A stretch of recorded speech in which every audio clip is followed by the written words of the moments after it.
Order. I'll grant permission to the Westwood Media Center to record the meeting. Is there anyone else that wishes to record the meeting? I see no, so we'll go with the Pledge of Allegiance. I pledge allegiance to the flag of the United States of America and to the republic for which it stands, one nation, under God, indivisible, with liberty and justice for all. Roll call. Yes. Bill Bruce. Mike Gay. Here. Angela Hughes. Here. Christine Coughlin. Here. Chris Marks. Here. Chris Pareda. Here. George Lahan. Margaret Driscoll. Mike Powers. Here. Paul Bamford. Here. Paula McLaughlin. Here. Alex Yale. Brian Sturma. Seth Fredrickson. Here. Susan Flanagan Cahill. Here.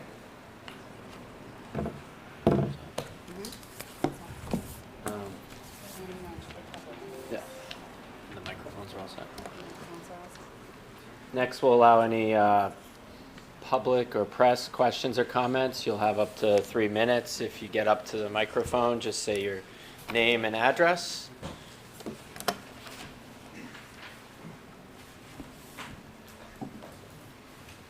Can you hear me? We can. Hi. Oh, sorry. A minute. Woo. Now I've ruined it. Sorry. It's all good.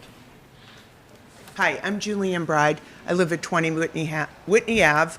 I'm here to make comments about the fire station process in advance of your future voting. To be clear, my family does own a property on Russell Ave, which abuts the Starbucks property. So first, I want to say thank you for your service. I served on FinCom for a number of years, as well as the Long Range Planning Committee. During my tenure, we did build a new fire station, FS2, and police station. But I do see any proposal to relocate FS1 as an unprecedented decision. Last year, after the funding vote for FS1 failed twice, the town formed an FS1 steering committee with the goal of conducting an objective, transparent, and community-informed evaluation of all options.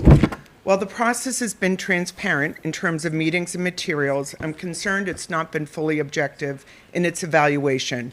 First, the scorecard being used appears to include and exclude factors in a way that favors moving off the current FS1 site. For example, key considerations such as environmental impact, impact to abutters, and town center character are not incorporated into the evaluation criteria.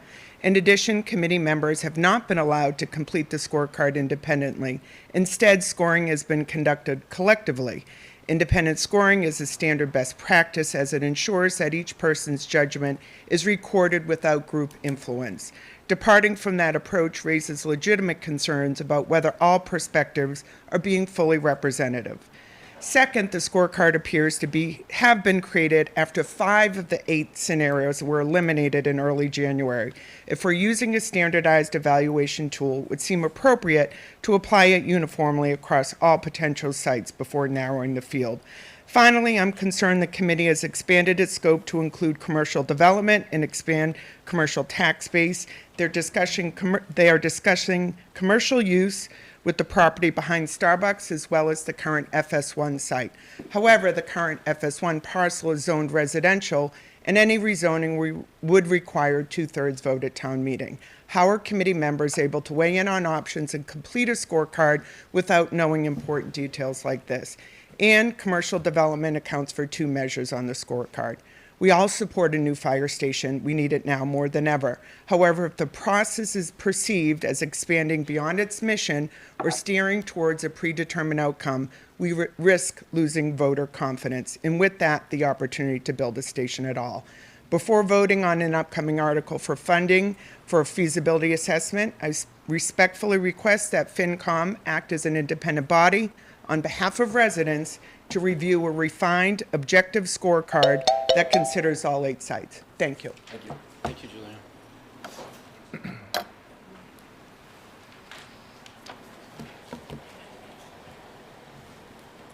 Hi, Carol Morrison, Deutsch, 38 Oak Street.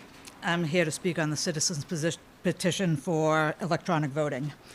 I'm requesting you support the citizens' petition to make electronic voting the primary method for recording of votes at town meeting. Massachusetts state law mandates voter protection, the right to vote without influence, the right to have your vote counted, and the right to cast your ballot free from intimidation, harassment, or interference. Clearly, the town felt electronic voting was important at one point in time. Important enough that a few years ago, the town went through the process of writing a grant to purchase equipment to allow electronic voting.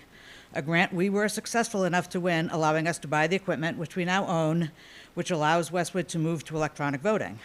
Asking neighbors to stand up in opposition to friends, neighbors, town employees, or whoever else is supporting a particular article they may oppose puts many people in an uncomfortable situation. Often, people won't attend town meetings to cast a vote.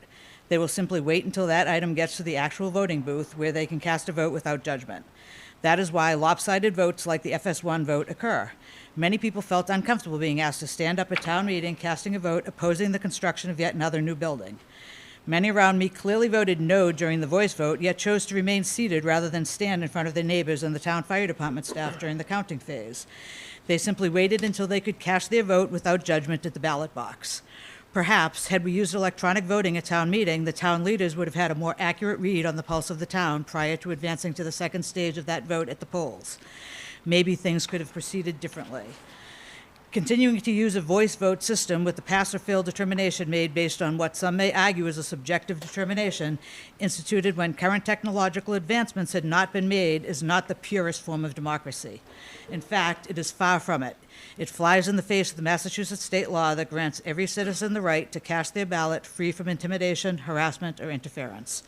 It is time Westwood recognizes that we are a diverse town with differing opinions and priorities, and just because someone does not feel comfortable being confrontational or standing up for what they feel strongly about when they are in the minority does not mean their vote should not count. It should count, and it always would count, if we used electronic voting. We have the ability, we own the equipment, there is no reason we should not use it. Thank you. Thank you. Thanks, Carol. Jason Kittyama, 69 Sycamore Drive. I don't have 3 full minutes of prepared statements like you did, but I intend to touch upon the exact same topics. Sitting in the FS1 vote around a handful of people who did vote no and would not stand up during the course of the counting vote does suggest the idea, not necessarily of voter intimidation, but people often being afraid of standing up for their own rights. We saw this all through COVID. We're still having the hangover of that today, and giving everyone the opportunity just to push a button in their own peace, with their own privacy about what their vote is the proper way to hold that within this town and to allow people to not point fingers at one another. I will tell you the story that I stood up after saying no. I'll tell you where I'm parked if you want to egg my car. And when I came home and told my wife, she said, "You did? You actually stood up?" And that's in the construct of my own home. And we're not adamant, we didn't have signs in the lawn, but it's just something that I felt was important. And seeing people not stand up made me feel more compelled to have to stand up. So I would just argue again the importance of this for the sake of the truth being told, and think about the number of votes. If you think about the cost, what it costs us to hold those 2 votes specifically to come up with the answer that may have been held at the actual meeting. Thank you for your time. Appreciate it. Thank you.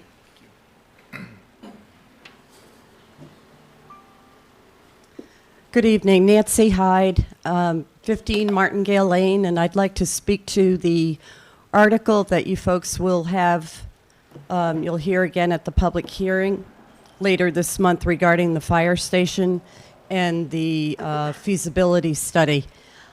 I concur with a great deal of what Julie Bride just said regarding the scoring process. I consider it an important exercise, but it's not the be-all, end-all in terms of accuracy. There was, I think there are weighting issues where there are some parameters on the scorecard that are really significant and others that are less so.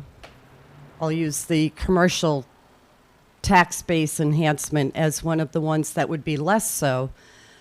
And I took the time to look at the results of the 3 primary items that are being considered, the 3 locations, and each one has significant issues. all three have abutter issues. And that's something we have to continue to work through. The point I want to make for you to consider, and that I'd like to message to the select board and town council, is that I would encourage you to be sure that the article gets written in a way that gives the town flexibility, that does not constrain it to look at feasibility of just 3 options that are enumerated. And I haven't read it, but I heard it read at a select board meeting in February. I think the article can be written more broadly to allow for alternative options should they come forth. Just yesterday at the FS1 working group meeting, the chair encouraged people, if you have other ideas, bring them forward. There may be other options, and I think it's important to not have that article be so rigid that it can't help fund feasibility of other options. So I put that before you as the audience, where I'm really trying to direct my message elsewhere, so that whatever you get at the next public hearing has that flexibility. Thank you.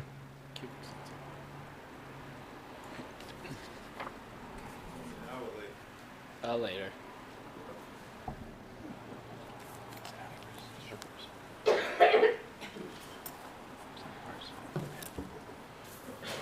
Hello, Heather Morrison, 74 Magnolia Drive. I just wanted to, I'll keep it quick, voice my support of the citizens petition to require electronic voting. I just want to echo what my 2 other Westwood residents have already explained. I won't make you listen to my same version. I just want to say that, again, I think that the fire station vote would have gone much better if we had allowed for electronic voting. And I know there's some question potentially about the accuracy of electronic voting, but I think there's a lot of question about the accuracy of voice voting or standing up to vote. So I just want to voice my support of that article. Thank you. Thank you.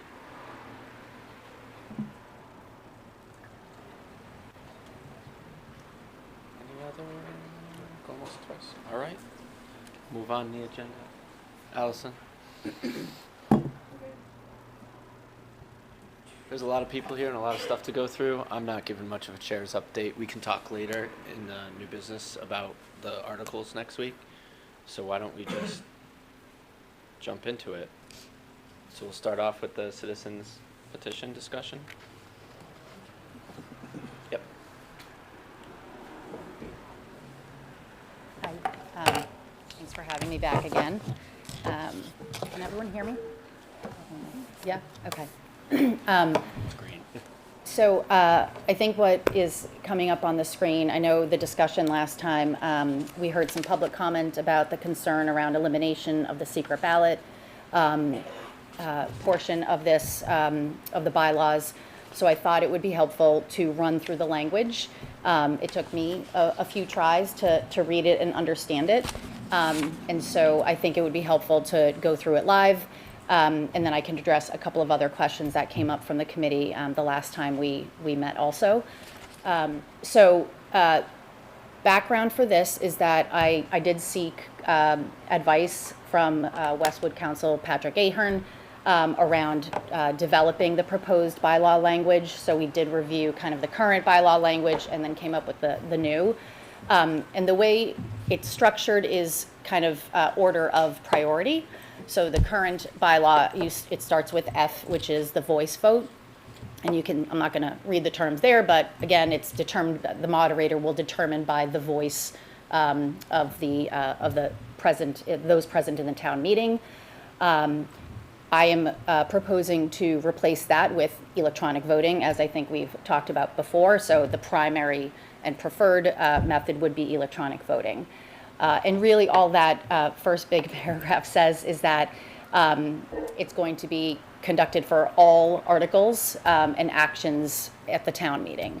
And that's going to be the preferred method for tabulating the votes. So electronic voting is the primary.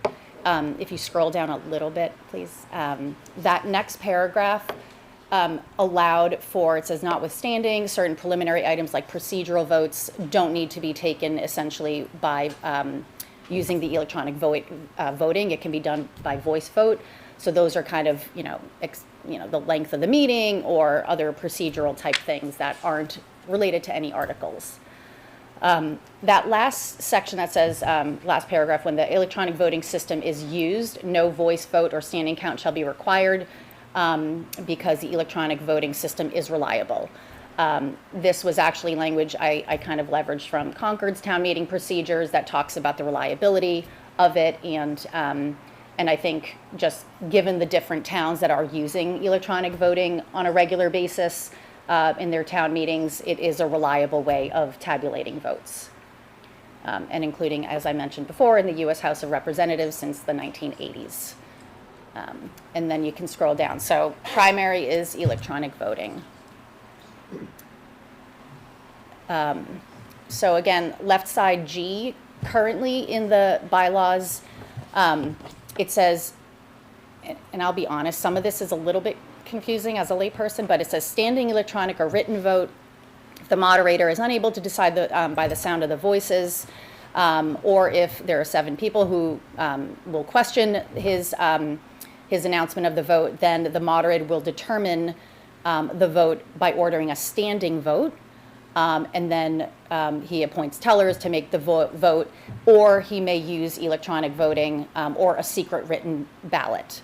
So now this is the second tier. You can't tell by the voices, so the moderator will decide, do I go a standing vote or electronic vote?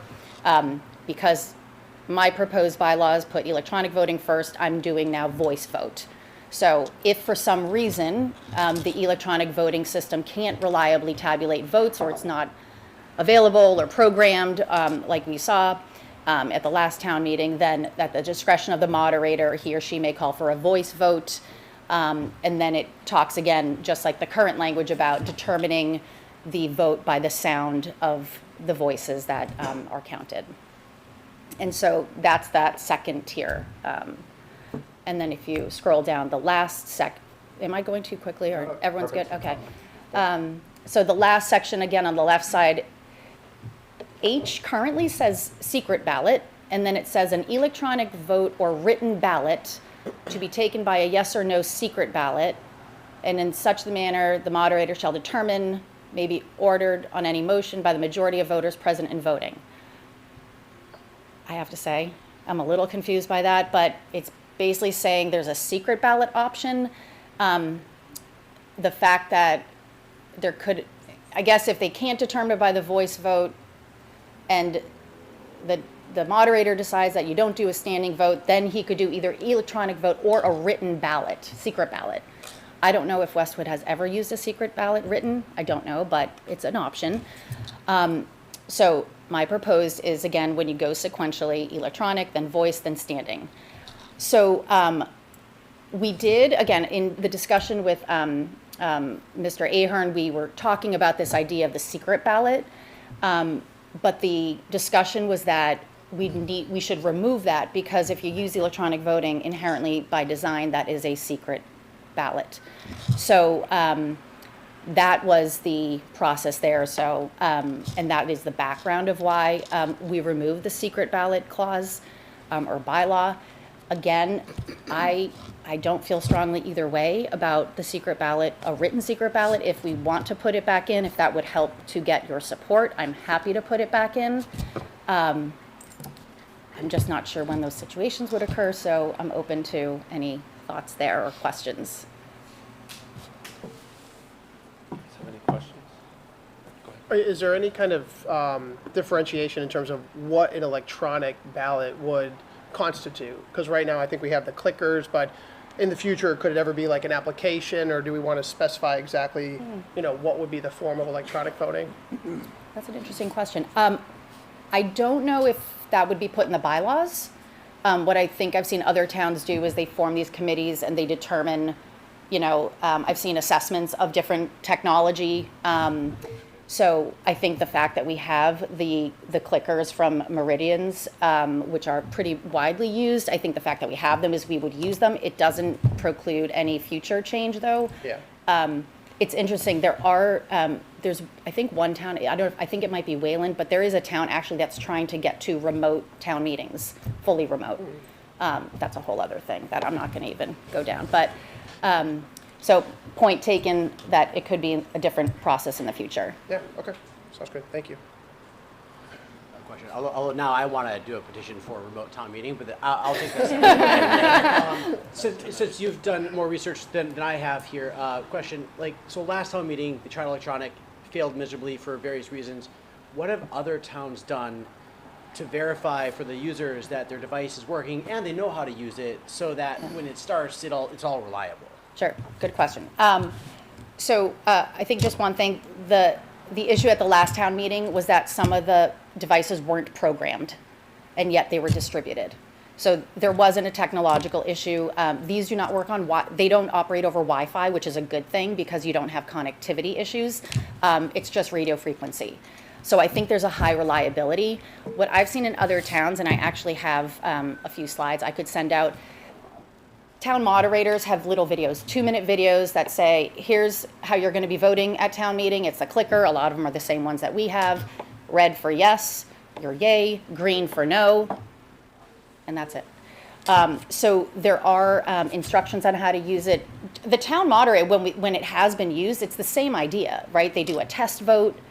If it says okay on the clicker, on the little screen, then you know your vote has been tabulated. So there are those test votes, and it comes up live in the poll. So we've done that before. That's what I was asking. We did the test vote, and that's where we ran into issues. I didn't know if any Correct. towns did a little 15-second validation as they're handing them out so that they're not handing out unprogrammed. Well, I think the last one worked, right? It was No. the one before. It was the 2025 annual town meeting. Yes. But the last time we had a town meeting, it seemed to work. One sec. Dottie, can you? Daddy, step up. Yeah, microphone so people can hear you.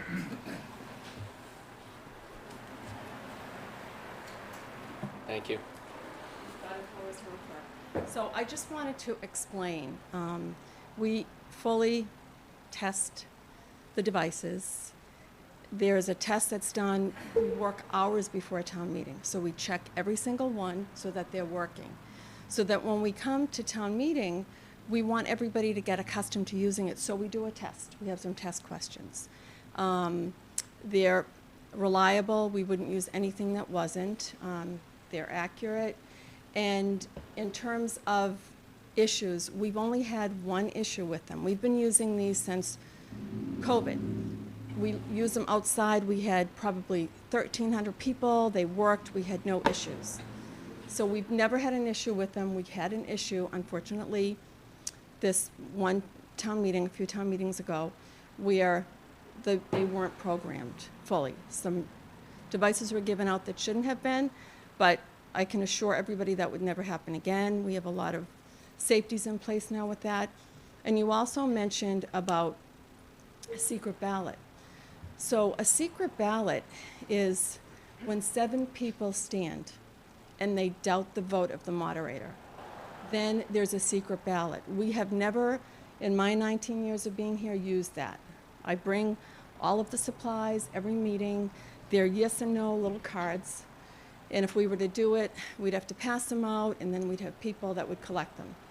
There are other towns that also use voting machines, voting tabulators to do that. We've never done that. So again, it's never happened. We're always prepared for that. So I just wanted to explain a little bit just about how the electronic voting works. And like I said, we've used them since, I think we were like one of the first towns.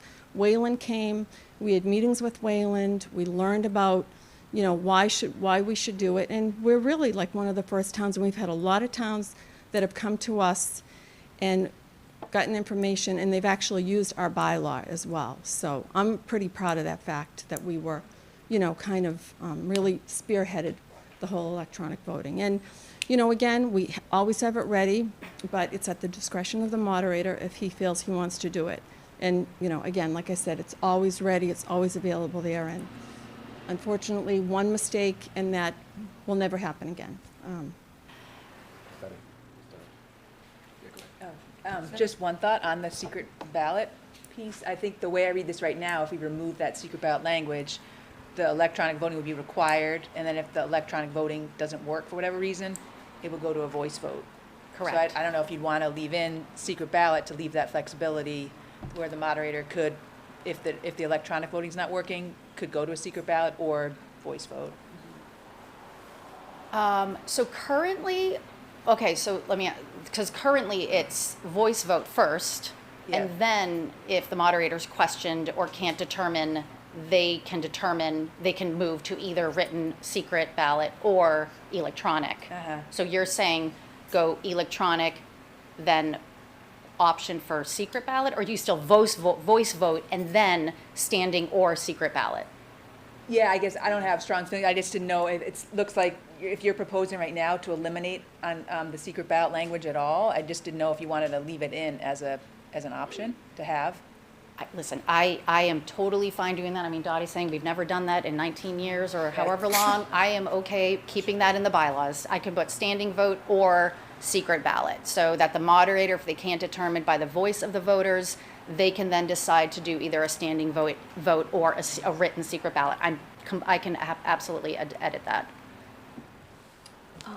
I have a question because I feel like what you're saying makes sense, and I think for the most part we're doing that when it's necessary. But I feel like the vagueness in when you're saying we're always going to do electronic voting first, except you're giving like a few examples. I think we should be very careful about that because that's a slippery slope. Like if you want electronic voting first, then it should be, or you should say exactly what it is. Like when you're saying, you said something about Procedural. the procedural things, like maybe say exactly what those things are, because Yeah. I think something could be misconstrued, exactly. And so if that's what and I'm not for having a longer town meeting, but I could see this going down a rabbit hole. It's a good question, and do they like itemize what procedural?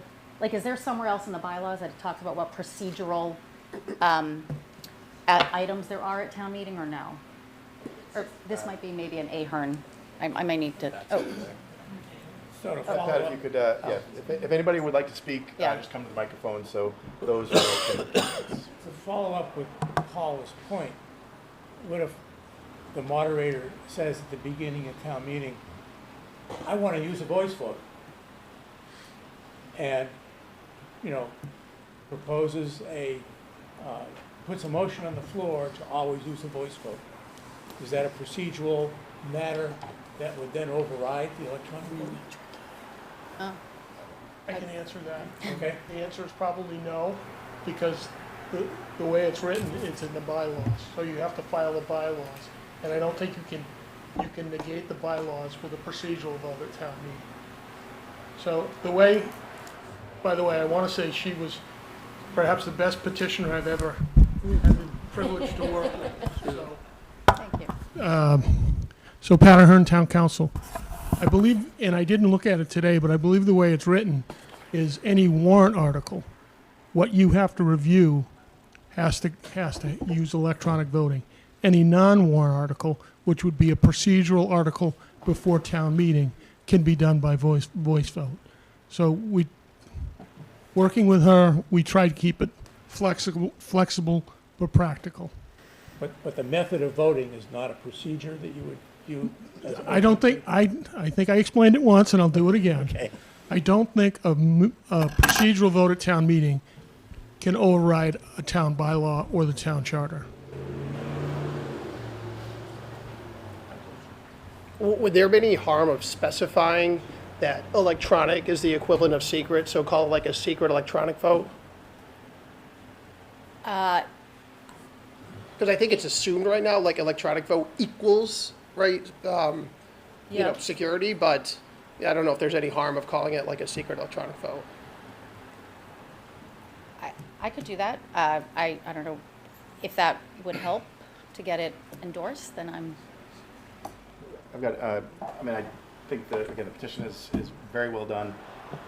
I actually, similar to Paula, I would like the secret ballot to be an option after the electronic. In the event it doesn't work, Sure. and we find ourselves in a situation where we're right back here and people are stressed over having to stand or having to use a kind of secret but not secret, ballot. So I would like the flexibility added in there. Okay. I'm happy to add And again, that. it's at the discretion of the It is. you know, of moderator. Correct. But I think that would be a good step. Okay, I'm happy to do that. So I would do that in that third standing or, okay, Yeah. absolutely, happy to edit. Just so I'm clear, does this language change the current method that exists relative to the moderator who, in the last town meeting, said, all right, let's try a voice vote? It was overwhelmingly in favor, so you avoid having to use the counters. Is that still an option for the moderator? It is not. If it's an article or a warrant, then it would only be electronic voting. And I don't know if you're raising a concern that this now might take time, but I think it's 15 seconds, but it would be for all articles and warrants.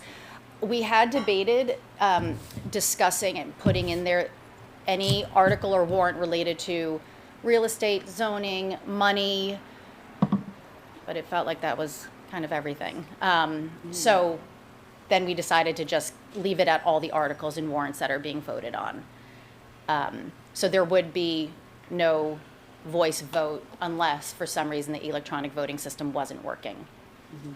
I can appreciate the concern relative to the privacy of the vote, and I support that 100%, so I'm with that. But at the same time, we currently have a system where the moderator, who's controlling the meeting, has the ability to, I guess, petition the entire, the people at the meeting to avoid even going through that next step. So taking that away, what's the benefit there? So I think there's a couple of things. One, the moderator will still moderate the meeting, right? The moderator is still running the meeting, opening up for debate, ensuring that the participants are following all the bylaws, et cetera, and the meeting structure. What I have concerns about is that the electronic voting isn't used consistently at all. And if you look at, the votes that are taking place at the high school gym, big space, 1,000 people, you have people all the way in the back, you got people all the way in the front, closer to the moderator, you got different tones of voices, you got people that are louder, that are softer, and not everyone's vote is inherently, even by a sound, being counted equally. Just think of that, like proximity to the moderator. So in my mind, I'm not sure why we wouldn't always use electronic voting. Every vote is equally counted. You're participating very clearly and secretly, accurately. It's a private vote. It doesn't leave it to discretion of the moderator that says, oh, I'm only going to use it when I think something is contentious. And like I said in my last statements, of course these big expenditure items are contentious, right? So of course the moderator would probably use it at those options. However, there are other items that relate to real estate, to zoning, to money, that people might not feel comfortable voicing how they're actually thinking on something. So in my mind, the accuracy and inclusivity of electronic voting trumps the fact that now the moderator won't be able to decide the vote by just kind of his ear or her ear. It's everyone's vote is counted equally and privately. Okay, thank you. Can we hear from the moderator? That was next up, unless anyone else has any questions for the petitioner. No, and I did want to say, I know you had mentioned, you had asked last time about, are there any other towns that require it in their law? There are 2 that require it, and then Sudbury, like I had mentioned before, says preference. But there are a whole host of towns, like I had mentioned before, where the town meeting procedures are very clear. It says we use electronic voting. Literally, it says we use electronic voting. They've got little videos that the town moderators give about how to use the clickers, simple handouts. So there's a lot of precedent, I think, for this, even if it may not be in the official bylaws. So next steps, I edit this to include the secret ballot, and then I send it back. I mean, you could take that. We're not telling you have to do it. That was my opinion. So really, it's up to you. My point was, I believe giving the moderator the additional ability to do a secret ballot would be a quality add. But that's just as one of the FinCom members. So. Sure. Point of order, Mr. Chairman. Yes. This is a citizen's petition. You can't she can't individually amend a citizen's petition. There you go. If she wants to make that change, she'd have to amend it on the floor of town meeting. Okay. Oh, There we go. interesting. Thank you. Thank you, Pat. That's okay, thank you. So, sorry, can I ask one last? So Yes. then you will put your We'll statements. vote on it as is. As is. As is. And we will make a recommendation. And then if you wanted to amend it on the floor of town meeting, you would have to do so, you'd have to get that change to the moderator.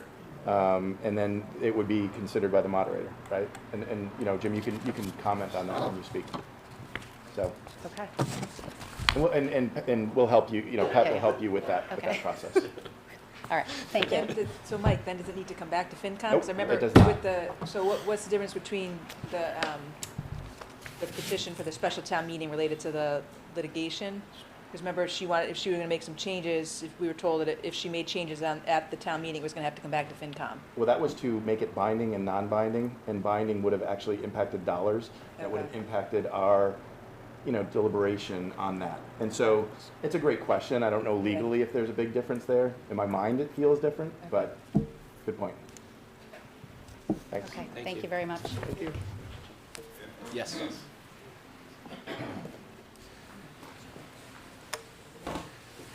Good evening, Jim O'Sullivan, 64 Dean Street. I'm not here really to speak in favor or against the article, but I'd like to give you some perspective. First, town meeting is a legislative body, and secret ballots are contrary to that. If we had a representative town meeting, you can't have secret ballots. There's an arcane provision, as Ms. Grasso pointed out, about secret ballots, and I read that differently. If someone wanted to have a secret ballot prior to the voting devices, they would have to make a motion on the floor, have to be seconded, it would have to be a majority vote. Town meeting would have to vote to have a secret ballot on a particular article that's before town meeting. And then when you do that, town clerk gives out ballots, green and red, and there's a box and they're gonna sit in and somebody's gonna count those, so that's gonna take a long time. There is an expression, sometimes you gotta stand up and be counted, and I think that comes from town meeting. But the benefit, an unexpected benefit of these voting devices is we do get secret voting. We had two recent meetings. The annual town meeting in May, where we could not rely on the voting devices, so we had to do the voice votes and the standing votes. There was nothing we could do about that. I'm sorry that people felt that they couldn't vote openly. They felt intimidated. I try to reduce the intimidation factor at town meeting, but if people are intimidated, then I guess it is beneficial. On the other hand, at the special town meeting, for the most part, the voting devices were working. And Dottie brought in someone from the manufacturer of the voting devices, and he told us that in order to properly tabulate the votes, usually we give 20 seconds. He says you needed a minute and a half. And my experience in February was it took at least 2.5 minutes to tabulate every vote. And we had a lot of votes. So first, there was, on each article, 4 articles, they were all about the same.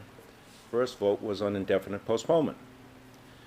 Indefinite postponement failed on the first vote. We used the voting devices. I'm always going to use the voting device first, unless, and I'm going to get to that, there are some cases I'm not going to. And then there was discussion, and then there was a motion from the floor to call the question. And on the first article, we used the voting devices again. But by the time we got to Article 2, and indefinite postponement failed, I knew how the voting was going to go the rest of the evening, and everybody wanted to get out of there. So I would like the discretion to be able to say, when it's clear, there's not going to be any more discussion, I want to be able to go to a voice vote quickly. It's done very quickly, probably saved us an hour and a half, rather than having to go through every article using the voting devices every time. There are other articles that always come up at the annual town meeting. The first 2 are budget adjustments. We never have discussion on those. We can do a quick vote. It's always a unanimous vote. Why shouldn't the moderator, whoever it is at the time, have the discretion to be able to take a voice vote on some of those articles. The way this article is written, the moderator's not gonna have that discretion. So, it was pretty clear at the special town meeting. Once we got past indefinite postponement in Article 2, how the votes were gonna go to the rest of the evening, and we had it done in about 5 minutes. Otherwise, that would have taken a good 45 minutes. So just something to think about. I'll remain neutral when this comes before town meeting, but Jim, I don't know while you're there, if you might touch on Susan's question around the special town meeting and the fact that we felt at FinCom that a change to make that binding on the floor of town meeting would actually require it to come back before us because it was a material change. Does that hold any water, or was that just in our mind? no, town council's correct. Okay. It's the way our bylaw is written. The Finance and Warrant Commission reviews all articles that come before town meeting. And if it's a monetary or a binding article, changing it from non-binding to binding, I think that's something that FinCom would have had to review again. And we would have had to have another vote, either with another special town meeting, or it'd have to come up in May. Thanks, Jim. Any other questions? All right. Thank you. All right. Warrant article update, Connor, Molly, Stephanie.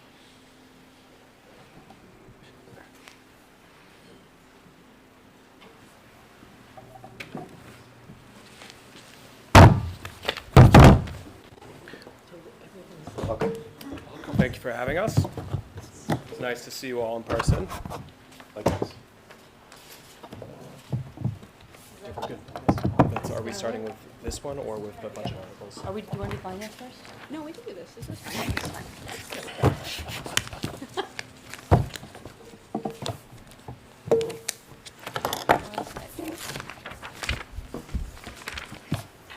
Sure, thank you. While we get queued up here, we have a handful of updates on the warrant for the Finance and Warrant Commission tonight.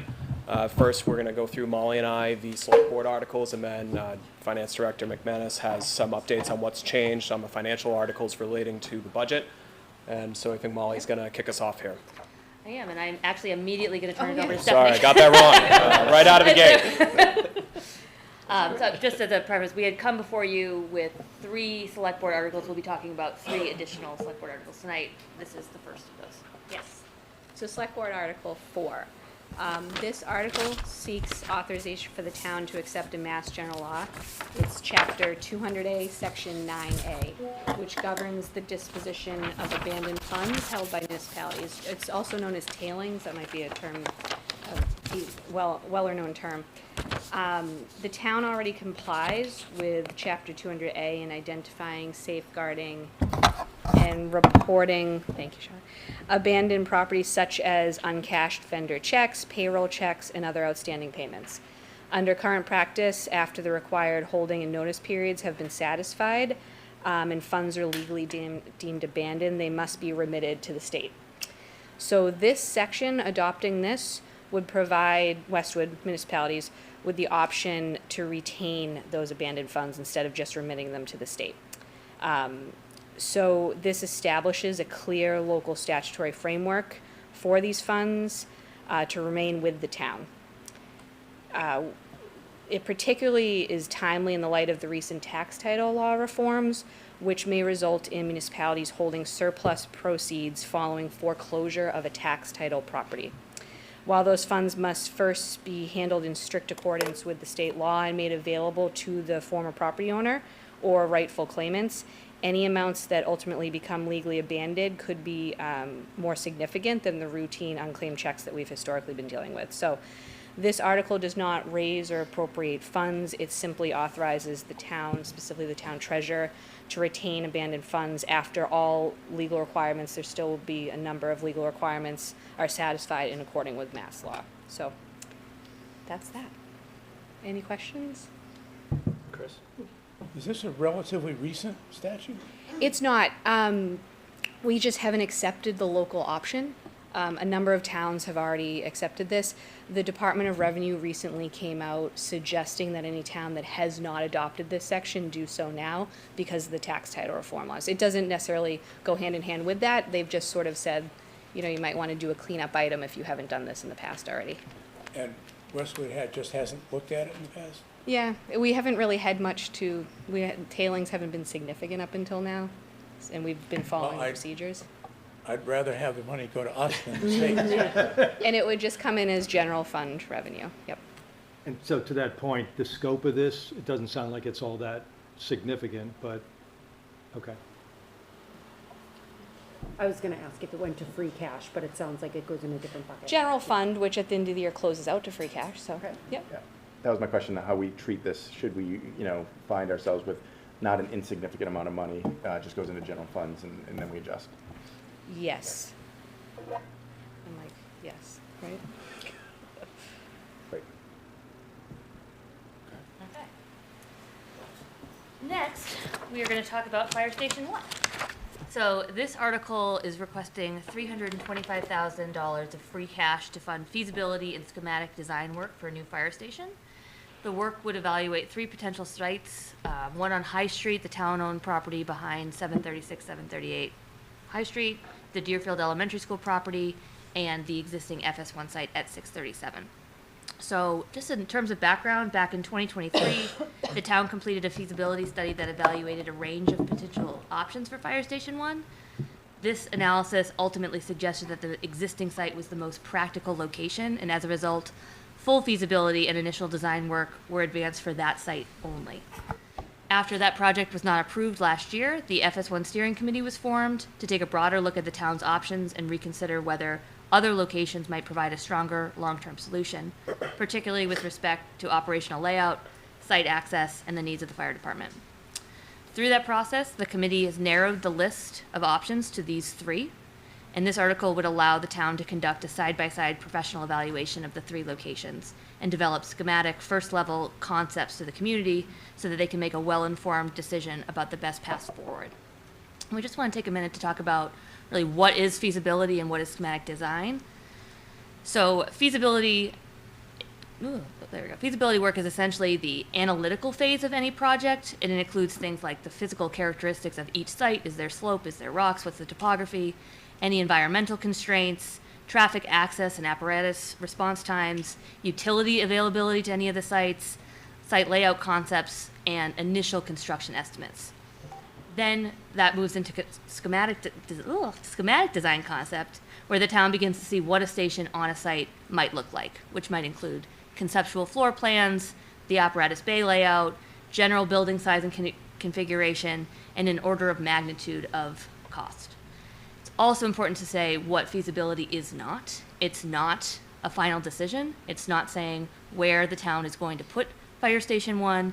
It's essentially to give the community enough professional information about the 3 sites so that they can make an informed decision. Which is essentially what I just said, right? So why this matters to the community is that it's meant to give transparent, data-driven decisions about where fire should be. By evaluating all 3 sites using the same professional criteria, the community can understand the advantages, constraints, and costs associated with each of the options. The process helps ensure that future investment in a new station is well designed, operationally effective, and financially responsible. Fire stations, as we all know, are a long-term infrastructure investment that typically serve the community for 50 years or more. So it's important that we take this time to get the site right and the basic design right. Ultimately, the goal of this article is to ensure that the town has the information it needs to make the best long-term decision for public safety as well as the taxpayers. Do you want to take this slide? This is your special slide. Thank you, Molly. So can I just ask, just point out, it's a good time. Did the previous feasibility study conducted in 2023, did that include a review of those other 2 sites? No. Okay. Not in depth. It looked at them cursory and then moved on. The only in-depth one was at 637. As a follow-up, so we've already looked at this a couple of years ago. There was we paid, I'm sure, a lot of money to have a feasibility study done, and they said that that was the best site, and now we're gonna go back and do it again? So, to be clear, the previous feasibility study, and Molly or Stephanie, correct me if I'm wrong, looked at what would be the best program and then built upon that a design development that town meeting approved at that site. There was not a deep dive on what's called site alternative analysis, which sometimes larger, costlier feasibility studies do include. After that project failed last year, the select board established the FS1 steering committee with the charge of looking at alternative sites and narrowing a recommendation back to the board for what next steps would be. So, but yes, a lot of work that went into that last design was ultimately not approved. And outside of putting the exact project up again a third time, we have to go through, especially if we're considering off-site, we have to go through a certain level of, certainly as Molly has touched on, the environmental test fit, setbacks, feasibility.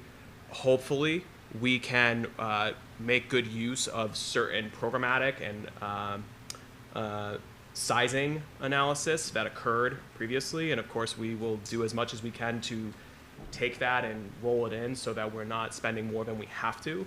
But the short answer is yes, we have to, this is somewhat starting over. And then just as a follow-up, I heard somebody mentioned earlier that the FS1 committee has asked citizens if they have another site to put it up there. So what if we do that and we've just had 3 sites here that we've agreed to, and now why are we asking people to give more sites? I'm just, So, is that, did I mishear, or is that true? so I will follow back up with the chair of the committee. I think the general invitation is that they are still open to receiving feedback, but procedurally, the committee did vote.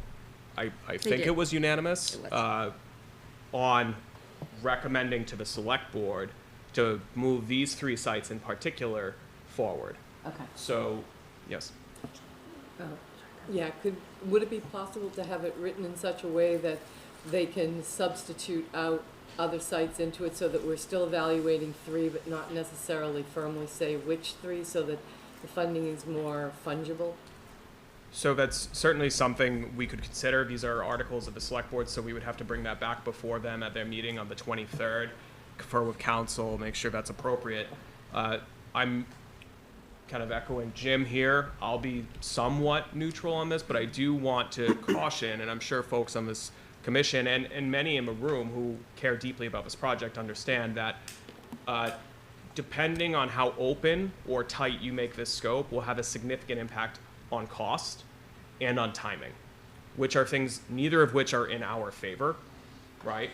Every month that passes, the project is likely more expensive, and given that one of the primary concerns that was flagged by residents of Westwood with the first project was its cost, I'm just encouraging that we all think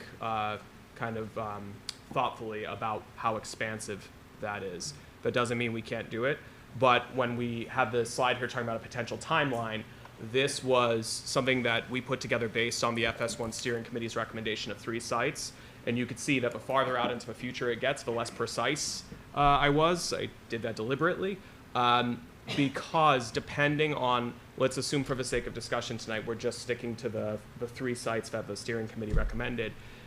Depending on how various steps of that process goes, right? And one of the first will be reprocurement, because although this is the same project, at the end of the day, we hope to and need to get to a new FS1.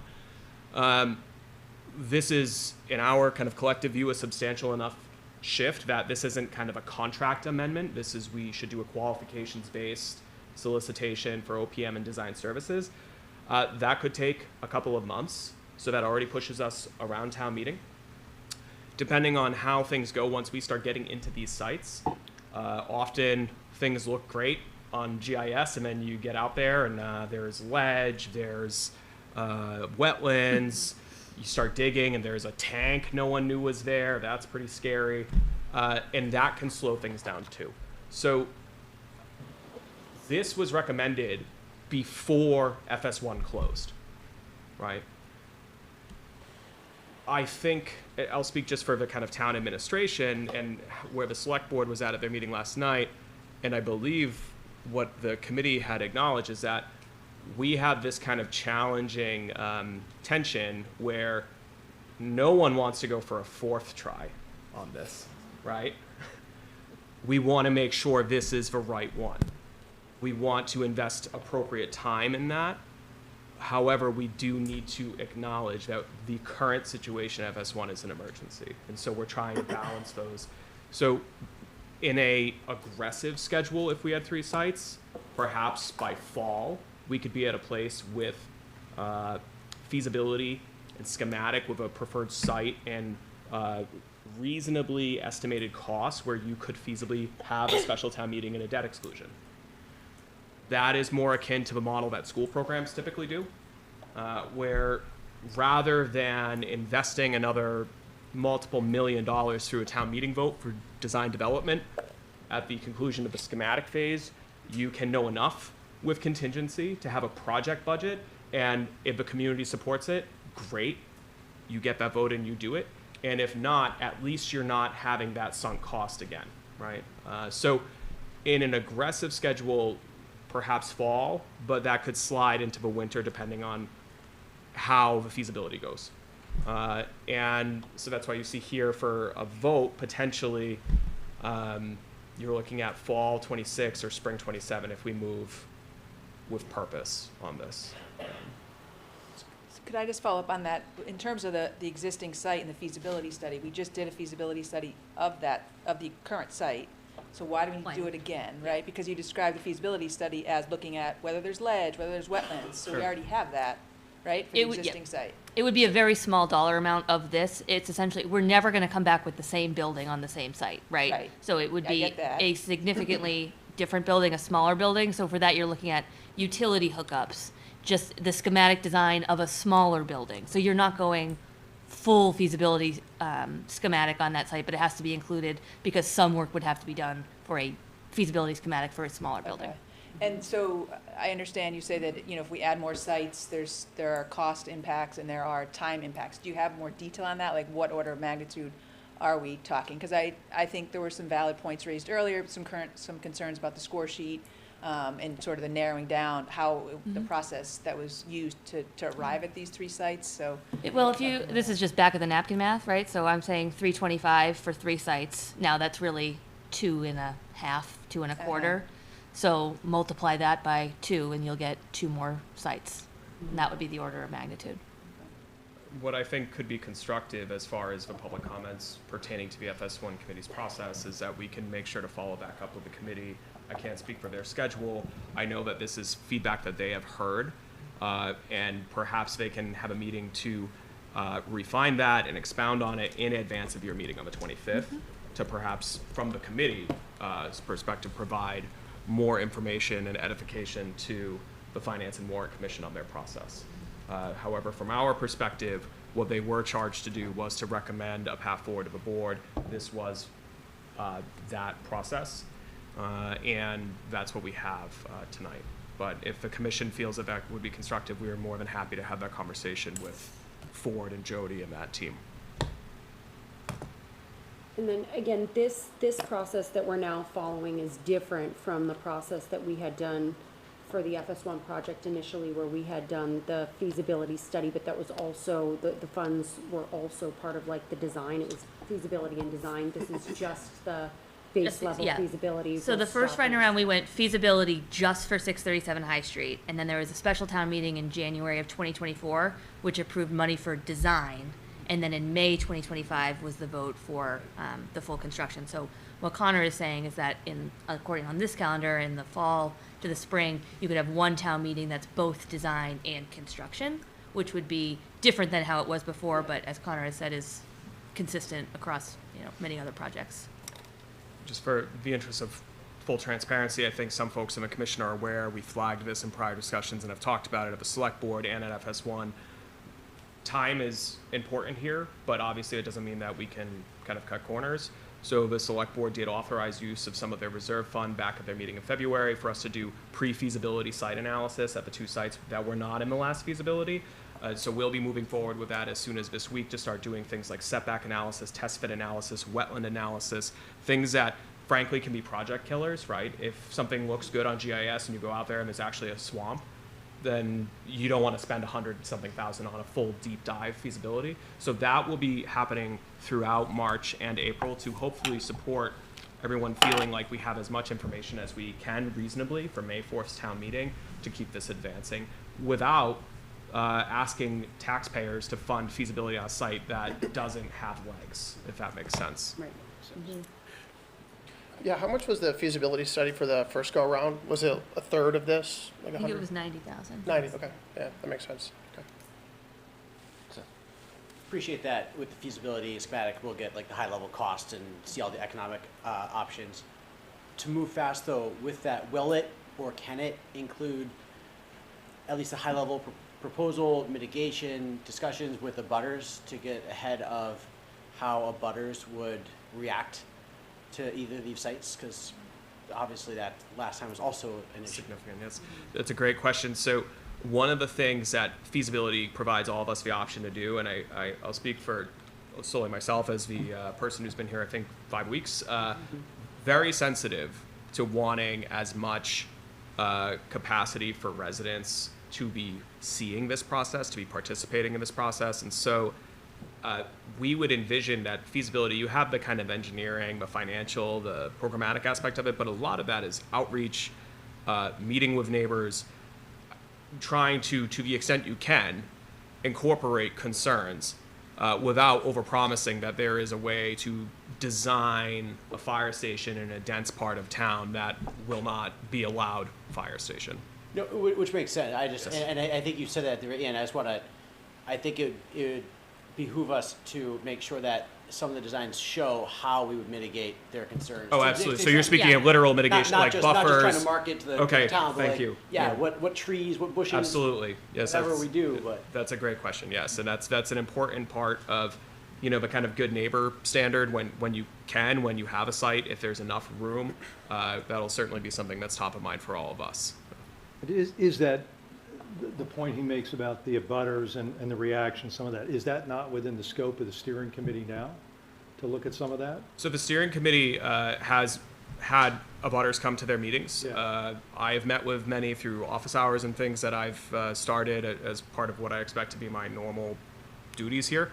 And there's an open invite from the steering committee that they'll go and do meetings in people's living rooms if they would like. They understand and are very sensitive that, again, without overselling, that there's, you know, some folks, it might just be, look, if it's right there, I'm a no, and that's people's right. And I think that we're all trying to be sensitive and balance that, you know, germane to the discussion about people wanting to feel included and like they can say those things with it. Like, I'm not going to go to someone's house and twist their arm, right? I would drive somebody to the polls to vote no against something I believe in because I believe they should be able to vote. But I would definitely talk to them about it. I might try to change their mind.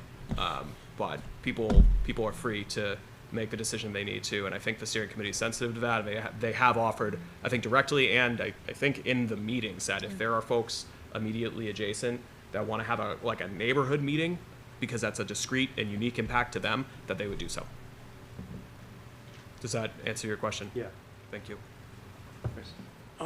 I'm not suggesting that the town should be unmindful of the abutters' concerns or discompassionate. Sure. But one of the things that came up very late in the game with the last project was a warrant article, I believe, to exempt the town from its own requirements, building requirements. And that might have saved some money. So is the select board thinking about doing that to relieve them of some of the nits in our own building code that might cost excess money to be putting this project in? For example, the planning board has this penchant for making parking lots with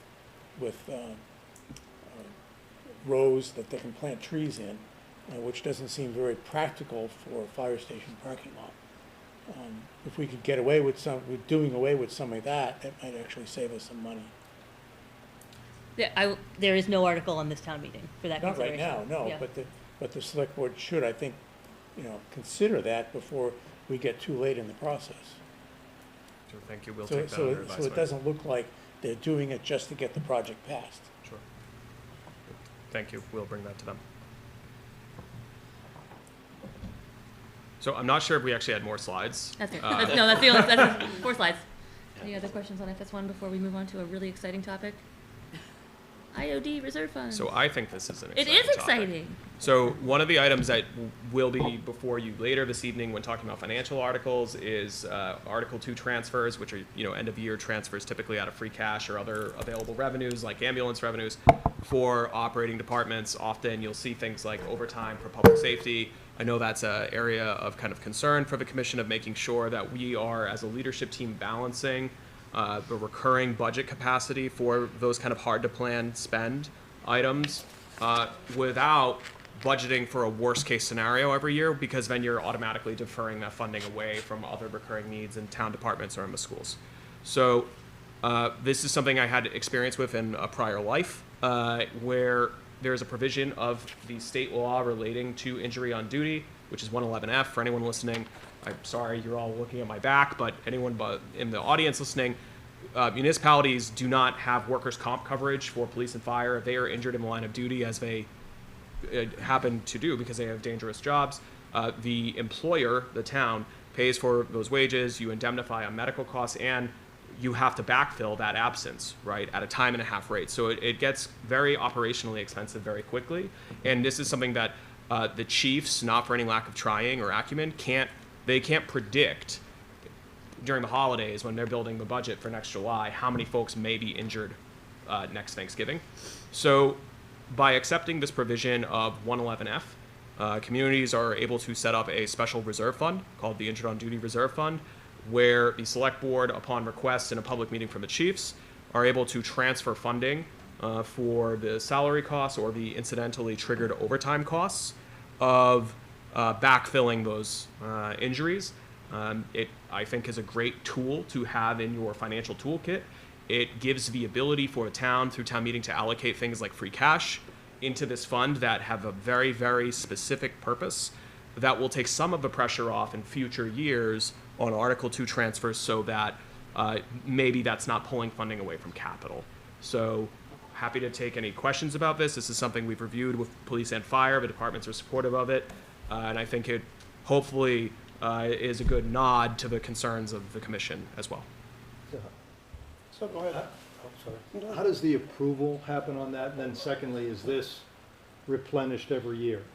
That's a great question. So typically a town that adopts this provision, then the select board would issue a policy for its standards, but state law in the 4th paragraph of chapter 111F does lay out what the uses are allowed for, and it's pretty narrow. It's for those direct costs of the salary of the injured person, backfilling any overtime that gets created by that, and associated injury on duty costs. So a good practice from there is, if it gets adopted by your town meeting, is to have the select board, and working with myself and town council, put a policy out that would then set the standards that the chiefs would request funding through this mechanism. As far as do you replenish it every town meeting? I'm sorry, but just in terms of the oversight, my only concern with that is, do we create another fund?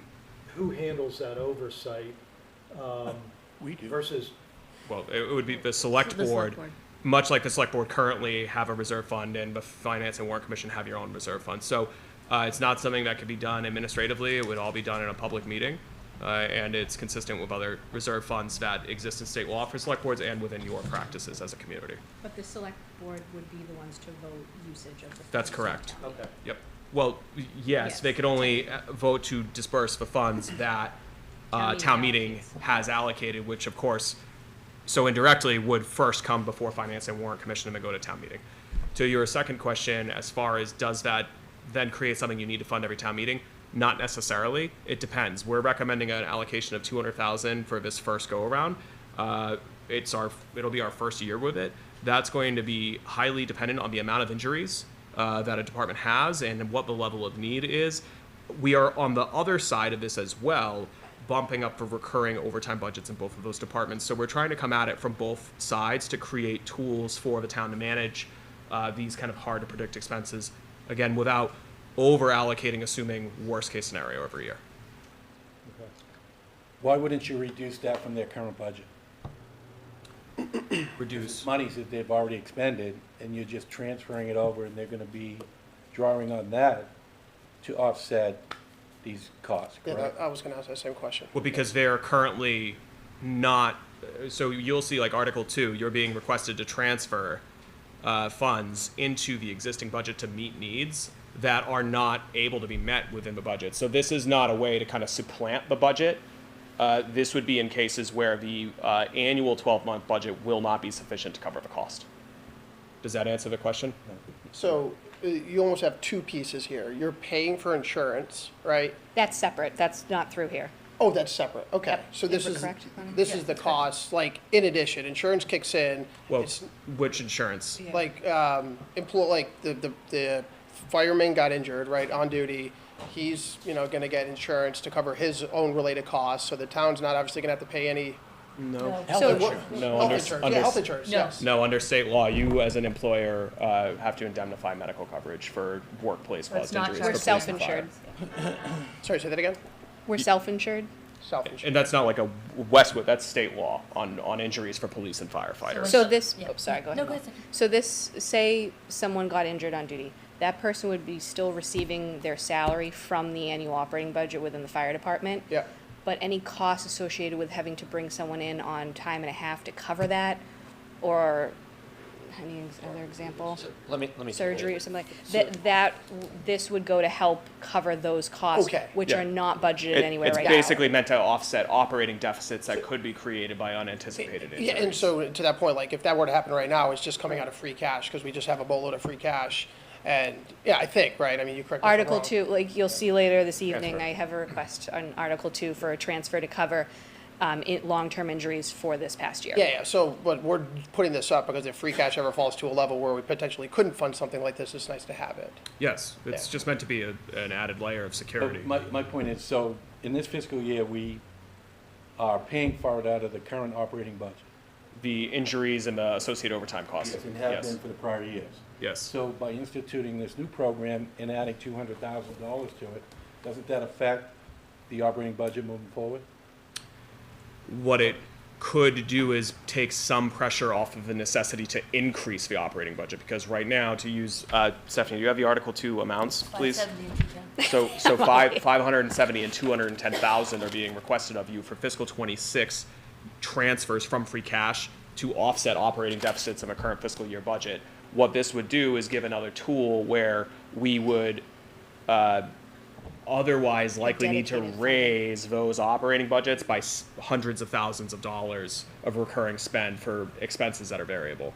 In a year where there's not as many injuries, then you just don't draw on this, and it carries year to year. Which I think is a terrific idea. Yeah. But it also addresses the ongoing tension between our fiscal policies of not using free cash for operating concerns and the question of, didn't you budget enough? That we have to continually take money from free cash to augment the budget in Article 2, right? So I think that's fair. right, so this is somewhat addressing that issue. This is meant to be responsive to the Finance and Warrant Commission. Yes. And as I recall, I could be wrong, but I'll let Town Council Hearn correct me, as I'm sure he will. I think it's the Finance and Warrant Commission that has to approve that transfer, The Article 2? the Article 2 transfer. And At town town meeting. Correct. Yes. Much like you would need to, or town meeting ultimately would need to favorably vote to establish, to accept this provision of state law and to Right. charge it with funding for now, and then any future requests that came through the town or the select board to add to it, if we draw down on it, we would need to come back before the Finance and Warrant Commission, And town, yeah, correct. and then town meeting ultimately.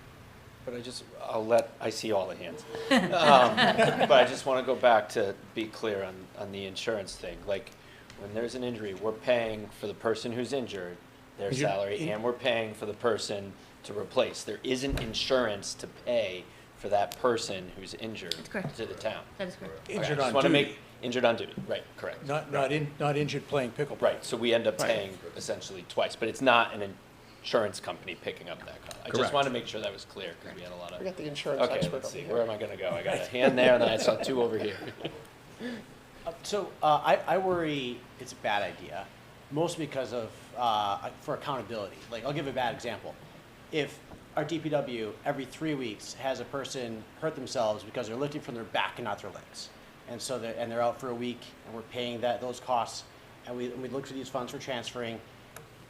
I would rather they say, hey, our budget's getting hurt here because of all the injuries. Let's spend $100 and train everybody to lift from their legs. Kind of an easy example, but an example where accountability for the budget matters, and I'd worry that it's all being paid from town at the end of the day anyways, but making everybody accountable for your budget, that includes overtime and injuries and injury prevention and all of that, and this is almost I'm not saying people will use it like this, but a path to a lack of accountability.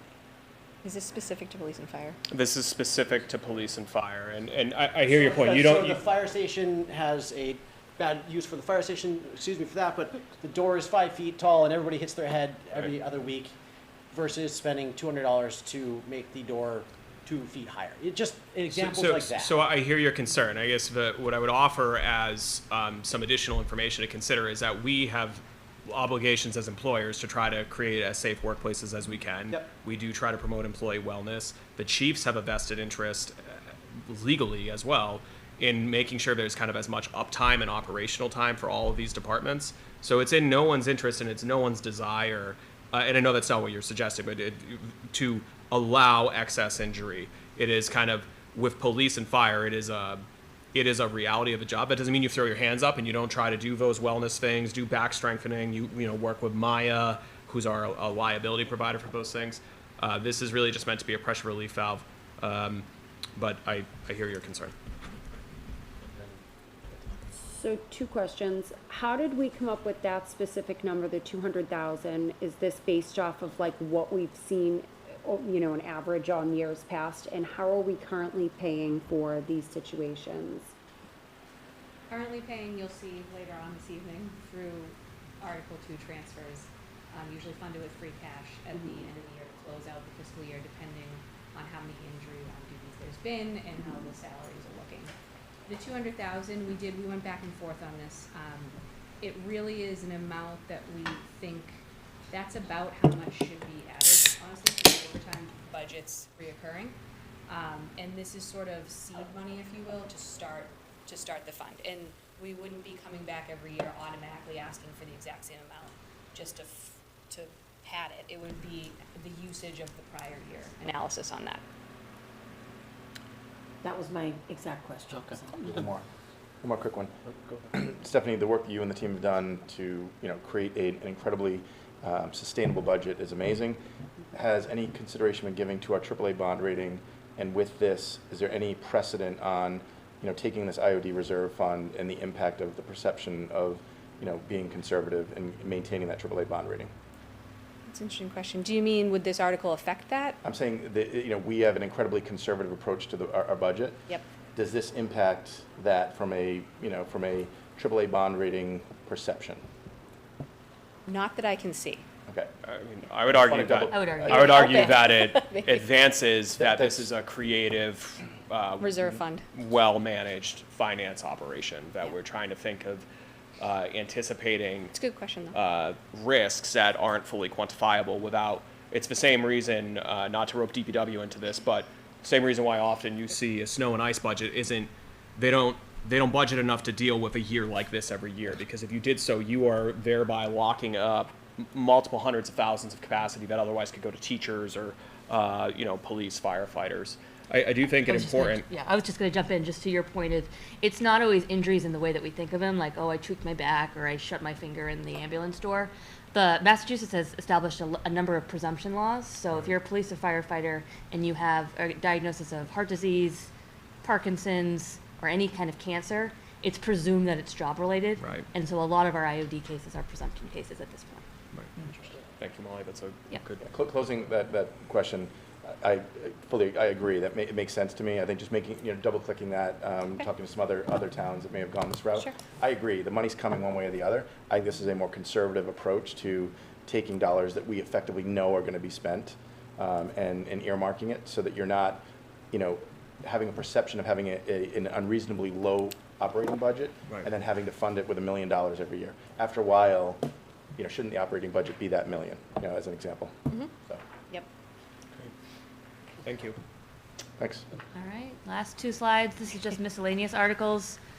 There are 3 left. I can say anecdotally they're not assigned to anything, but we always keep a couple in reserve because it keeps town council happy in case anything. And that's very important to me. We want to make sure that if anything comes up between now and the 25th, we have protection, but there's nothing that I can see imminent on those 3.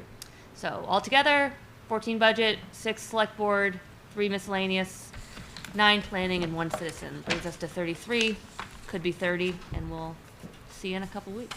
You want me to ask the question? Sure.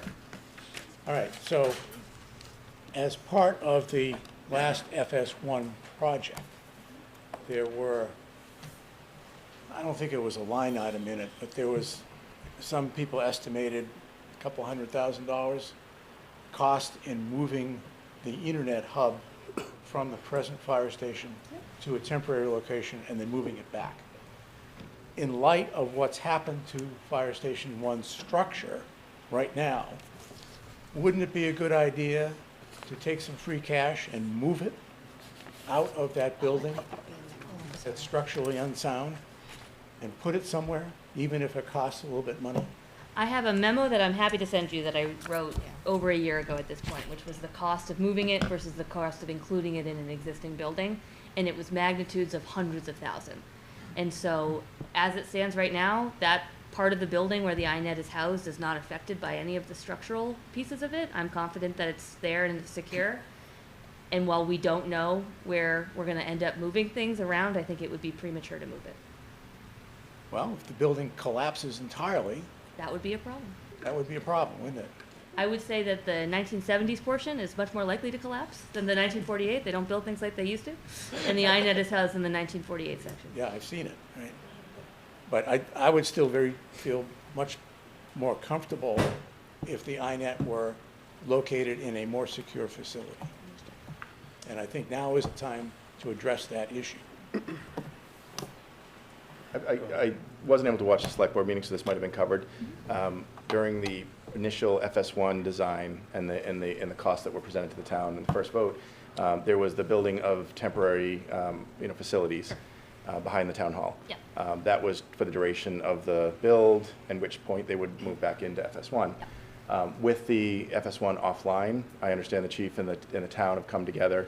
They have a plan where most of the people are moved to FS2. The apparatuses both at FS2 and other towns, which is amazing. Is there a scenario where we're going to consider the temporary housing sooner, i.e. this town meeting, and moving that forward? Because that is, in my mind, it's unsafe with the current design. Not unsafe, but seconds count. Yeah. And right now, if you're on this side of town, and you're coming all the way from FS2, that's a concern. And so, I just want to ask that question if it hasn't already been asked, and if it has, I apologize. Of course. No, if you want to watch the select board meeting from yesterday, the chief and I did a presentation on what happened, how did we get here, what is the operation models right now, and we went through 2 different options of the cost of renovating the floor at FS1 to make it habitable again, or putting a sprung structure on the front apron and the cost associated with that.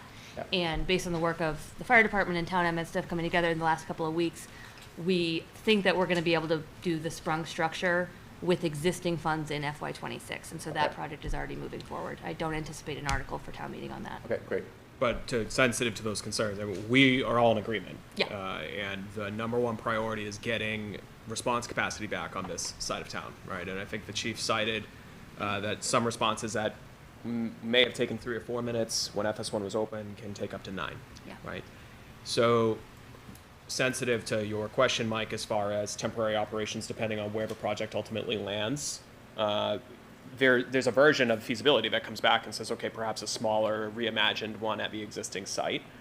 The sprung structure we are looking at could be moved, right? So that was important in the discussions with those vendors, is if we end up needing to do construction at the site for the permanent fix, can we pick this up and move it to the Legion, Deerfield, et cetera, and have that not just be a complete sunk cost, which is why we are going that route.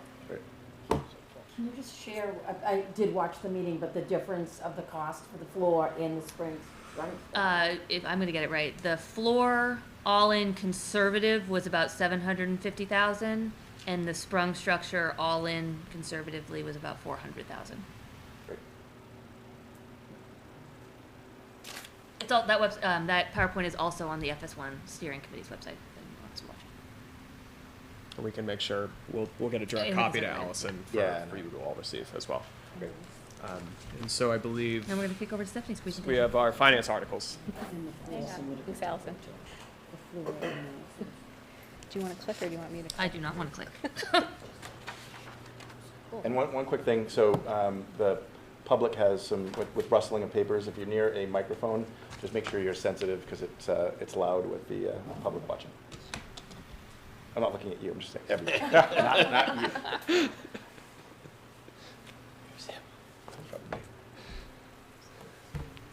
Thank you. Great. So if you did watch the select board meeting last night, some of this might be repetitive, so apologize. It's gonna be all in new to advance for that. Yeah. I did it for you, Mike. And then just before getting into updates for tonight, I just want to briefly remind everyone what was covered during the February 11th meeting when I was before you. So at that meeting, we reviewed the proposed municipal budget and the services included within it, along with any major drivers behind the salary and expense increases. And then we also walked through the overall operating budget, including municipal, school, fixed cost, debt, and sewer, and how those pieces fit together. So since that meeting, there's been a number of updates that I'll walk through tonight. So tonight's updates focus on any changes incorporated since that presentation, including health insurance rates and a few outside assessments.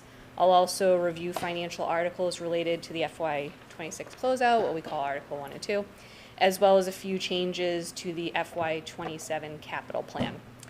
I'll then touch on the questions that were submitted by members over the last couple of weeks and the timeline for the next steps as we move towards your public hearing. So just for updates, the first relate to outside assessments. So these are costs that are set by external groups that we have to incorporate into the town's budget once those final numbers are received. The first one is the Blue Hills Regional School. Some years this can fluctuate. It all depends on student enrollment. You could go from 4 to 10 students and you have to absorb the cost of that assessment from the regional school. But for this year in particular, FY27, that assessment is just over $100,000, which is actually just a very small decrease of $1,400 compared to FY26. Enrollment remains unchanged at 4 students, which is the reason for that. And there is no impact to the overall budget. I'm happy to say a lot of these updates are nothing, which is a good thing.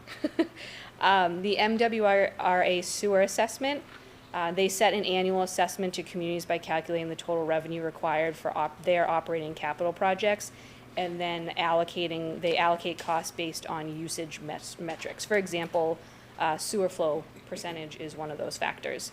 So our assessment is just over $3 million, which is about $33,000 lower than the FY26 assessment, which was in the budget. So this has been reflected in the sewer enterprise fund budget on the expense side as well as the sewer revenue side, so it has no direct impact overall on the operating budget. Health insurance, this is going to be a good one too. We received the final rates from the Group Insurance Commission, GIC, following their meeting on March 5th. They had a number of conversations this year. They were late voting because they were doing a lot of significant changes to plans and co-pays and things like that. So they just met recently last week and voted on their rates. So the FY26 health insurance budget is just under $10 million. It's $9.97 million. Compared to the most recent estimate, this is actually just a small increase of $7,600. So we had estimated for the last month or so going into meetings about an 8.5% increase over FY26 for this budget. It has come in at an 8.6% increase. And then here, just listed here, in case anyone wants to know, are just some ranges of rates that they voted at their meeting. The average rate increase is about 5.7%. So the impact of these final rates has been incorporated just into the fixed cost budget, which is where this all sits. The slight increase will be offset by a reduction to the Medicare payroll tax line item, which is also within fixed costs, so there's no, again, net impact to the overall budget. And then we'll just continue updating you if for some reason there were any changes on these. Any questions so far? Maybe I'll do it in like topics. Okay. The operating budget, so not a lot has changed since the last time I was in front of you, but I did just want to show the sort of final numbers of where we are and what we call Appendix D in the main overall operating budget with these changes incorporated in it as well. And I know when I was before you the last time, the school committee was still voting their number, so that has been finalized and that number is included in this as well. And then just one more thing to highlight is local receipts have been increased by $402,000 total for FY27, bringing that projected amount to $5.5 million. And so this article will be finalized for a vote at the select board meeting on the 23rd, just in case any other information comes in between now and then. But there shouldn't be any significant changes at this point, and then presented at your March 25th public hearing. And you'll receive for that meeting in advance what we call a final draft of the Appendix D, which is the whole 7-8 page long operating budget by department and line item. Any questions there? So Article 1, this is, the next few slides actually are all related to the current fiscal year FY26 and the closeout process. This one specifically addresses budget adjustments through transfers, what we call between accounts. So the Finance and Warrant Commission has a reserve fund that is within the operating budget. So it's already an allocated budget within that, and we would be asking to transfer funds from that account to fund the snow and ice account. The annual budget is $405,000. We're requesting that total amount. This winter season has, I'm sure you've seen, been more active than last, and also than originally budgeted. So the total snow and ice budget for the year annually is $450,000. This year we've had 22 events so far, including 4 that required contractor support, which is really when the costs come in. And it is a significant amount. So snow and ice budgets are always difficult to predict, but this year-end transfers are fairly typical depending on how the winter season ends up. So this article just simply allows us to move funding within the budget, as I said, from the FinCom reserve to the snow and ice account.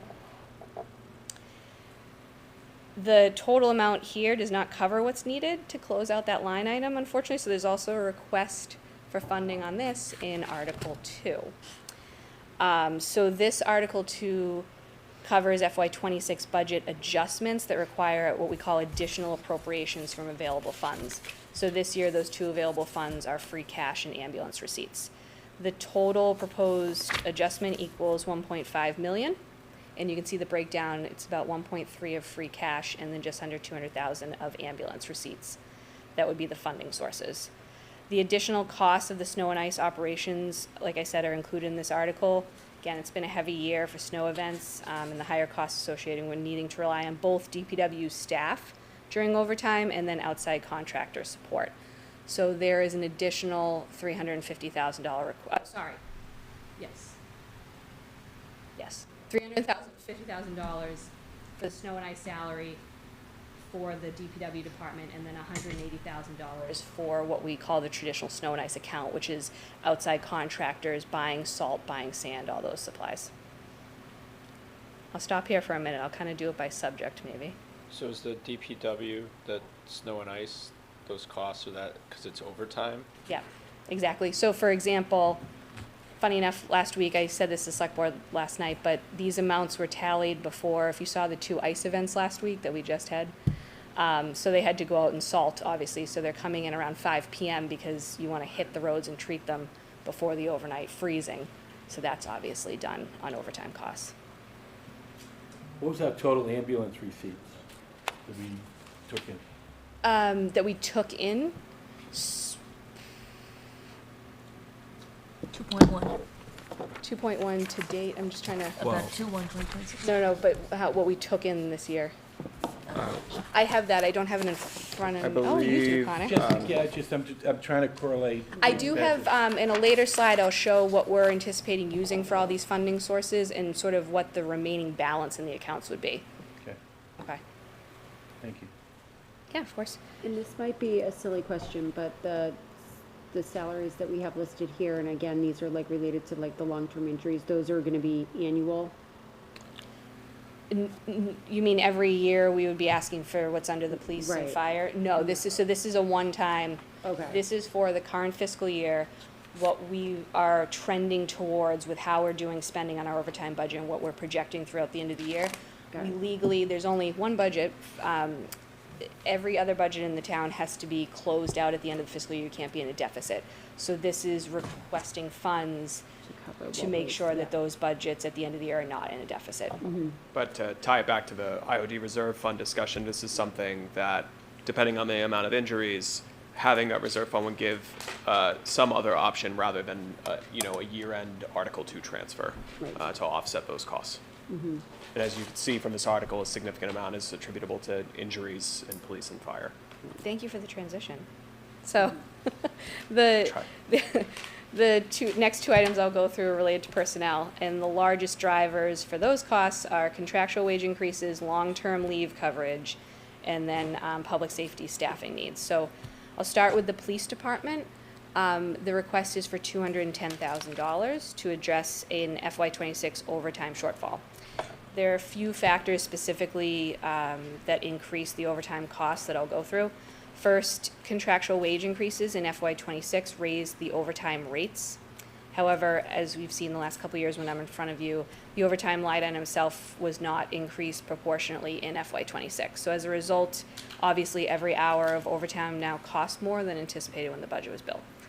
Second, the department adjusted their minimum manning on the overnight shift from 3 officers to 4. Without getting into too much detail, all shifts have 6 assigned to them, but minimum staffing levels matter when someone's out, obviously. So for safety reasons, the overnight minimum was increased to ensure the 4 officer coverage, but if it dropped down for some reason on a shift to 3, you'd have to backfill on overtime.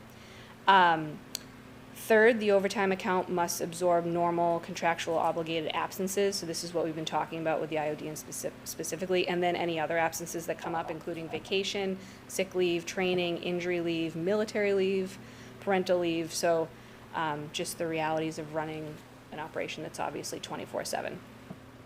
So why are the police wage increases coming in here and not in the regular, budget? Why wouldn't the wage increases have been factored into the budget already? And They why came is it- after the budget was set. I can say that, yeah.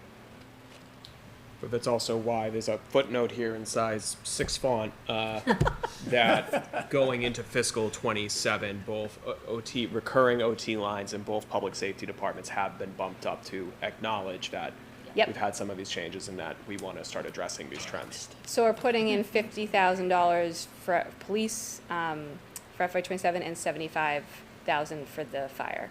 It's not what they requested, I'll be very honest. It was about $200,000 more that wanted to be funded. It just couldn't fit in the budget for 27. But it's something that we're going to look at every year and slowly try to invest in moving forward. So they requested, did you say 200,000? I believe between the two is an additional 200,000 or so. I guess though, just could you explain, how does it come after the budget if it's a contractual wage increase? Were there new contracts that? Yes, do you know when the contracts were?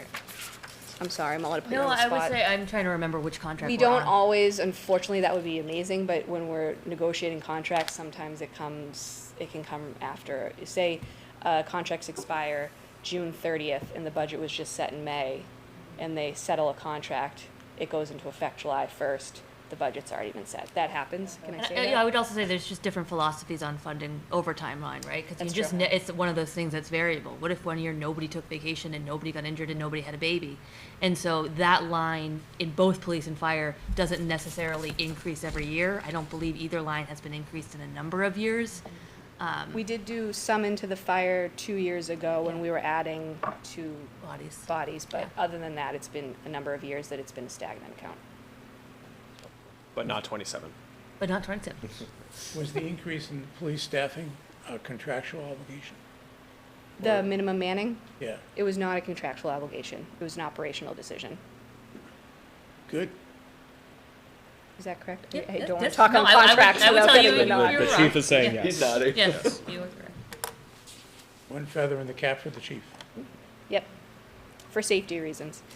So just shifting over, the fire department is requesting a transfer of $570,000 to also address a projected FY26 overtime shortfall in their department.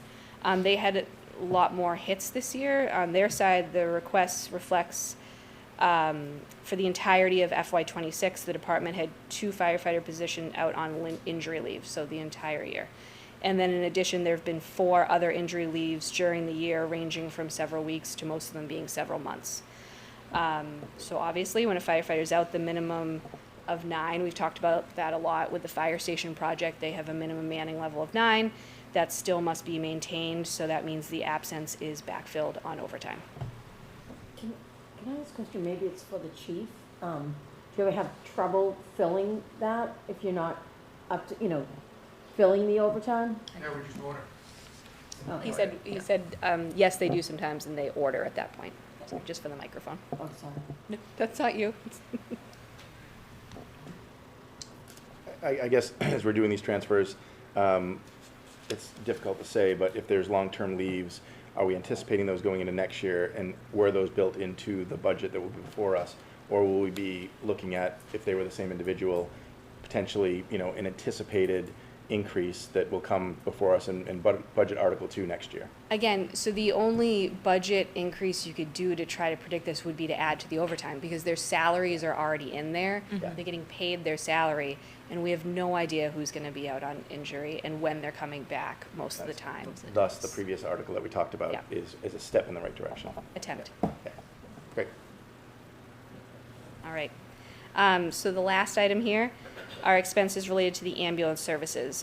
This is a pretty standard one we come in front of you each year on, specifically to supplement the ambulance equipment line item in the fire department. Each year there is an amount in that base operating budget for expenses, and then at the end of the year we supplement for ambulance items for actual activity. Again, another account you don't ever want to.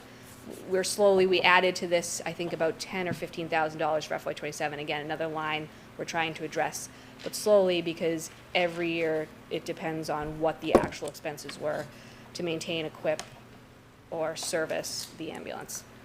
And then there's an amount to supplement the ambulance billing costs within the collector's office.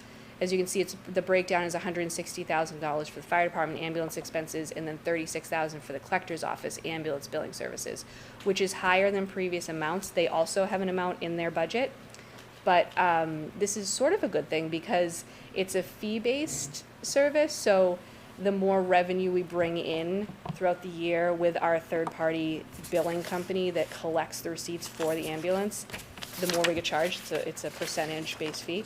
So this last year, the chief made a good decision to switch billing companies, and the new one, the collection rate is higher.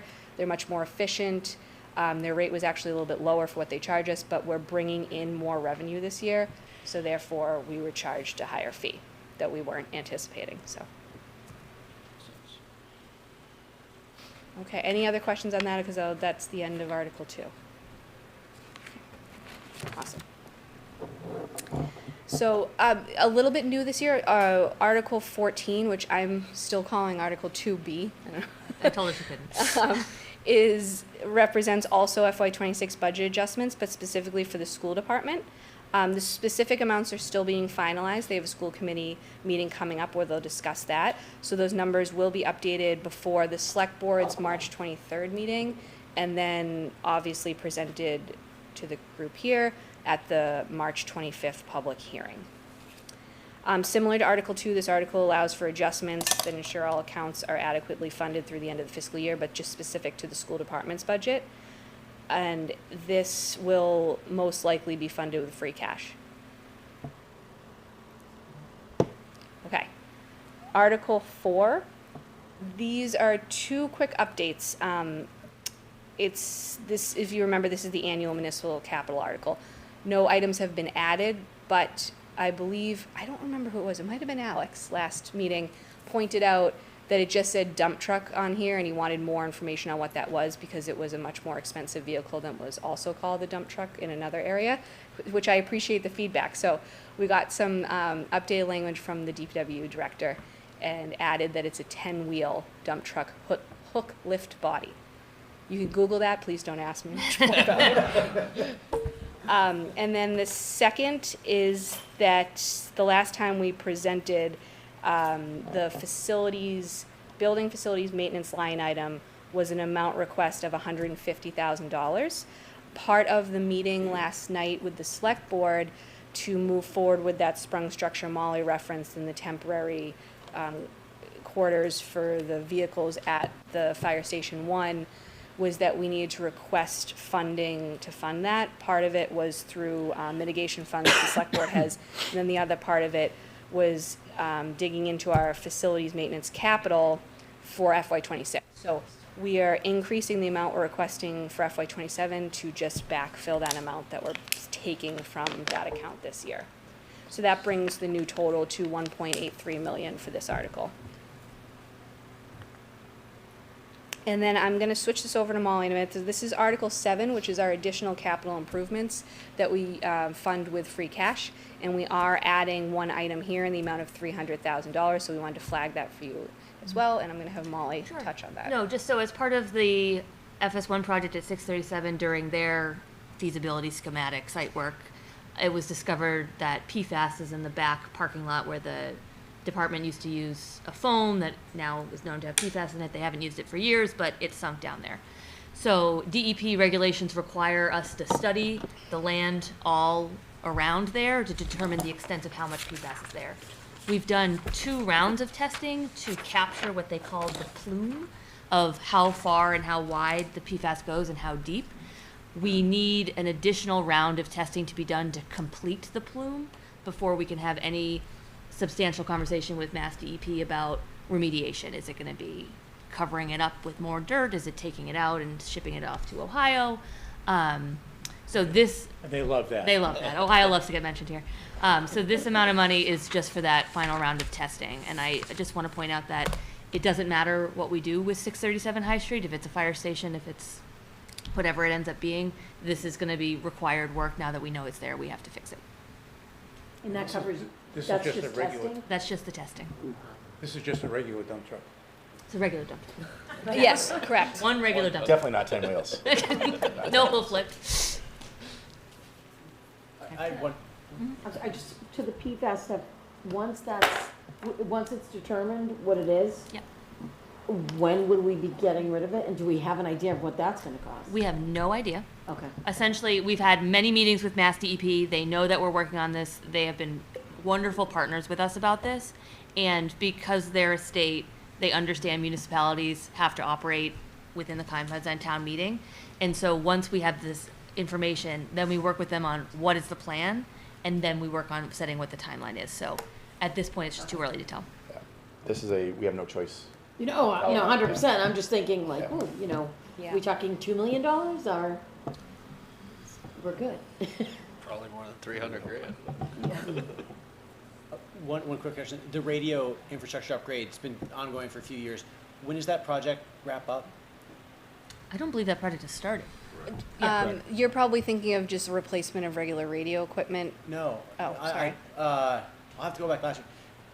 Maybe it's on there removed. I thought. Oh, there we is a approved- project on for this year, the $1 million to do. Radio Yeah, and there it is. I Oh, thought sorry. that was on there last year, and we talked about it last year, and it was part of an ongoing project.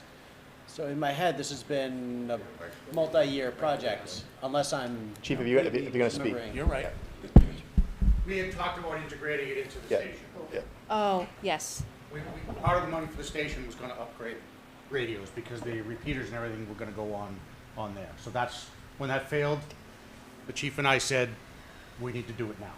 So that's why it's just happened. Nothing's happened so far. Okay, no, which makes sense. I know last year there was a similar infrastructure upgrade for the town radio, like the towers. I don't know. I had to go back and look at all my notes. Could but- be thinking of, correct, stop me if I'm wrong. The town had applied for, I don't know if it's a grant. Yeah, fiber grant. A fiber grant to try to do the project and move forward. That ultimately fell through. Okay. So it never ended up being an article, I think, right? Yeah, yep. Yeah, we didn't get the grants that we were looking for. Who was that through, Chief? I'm sorry, I don't remember. No, what, okay. All right, okay. No work has been performed, though. Okay, that was my concern, that it was a multi-year thing carrying over, so that's. I don't makes think. sense. No work has been. Yep. As I joke with the select board when they listen, living on the side of town where you drop phone calls all the time at my house, I would love the on top of the university station antennas to go up. I'll put one on the sprung structure Please, right just outside whatever of you this do. one. If I see a dollar amount on here, I'm thumbs up. So. We could always move the iNet to your house. There you go. Okay. This sort of, I think, comes back around to answering one of your questions, Mike. This slide shows, and it's tiny, I'm sorry, the available balances and proposed use of the non-tax revenue sources, as we call them, that are supporting the budget this year, or for FY27. That includes free cash, meals and hotel tax, and ambulance receipts. So as you can see, first column is, I'm calling it the current balance, but free cash is certified once a year, so it's a loose term I'm using. But that is the balance in the meals and hotel tax account and the ambulance receipt accounts as of February 1st of this year. I will note additional revenue comes in, ambulance receipts revenue come in monthly, and meals and hotel tax comes in quarterly. So obviously, even a month from now, those balances will be going up.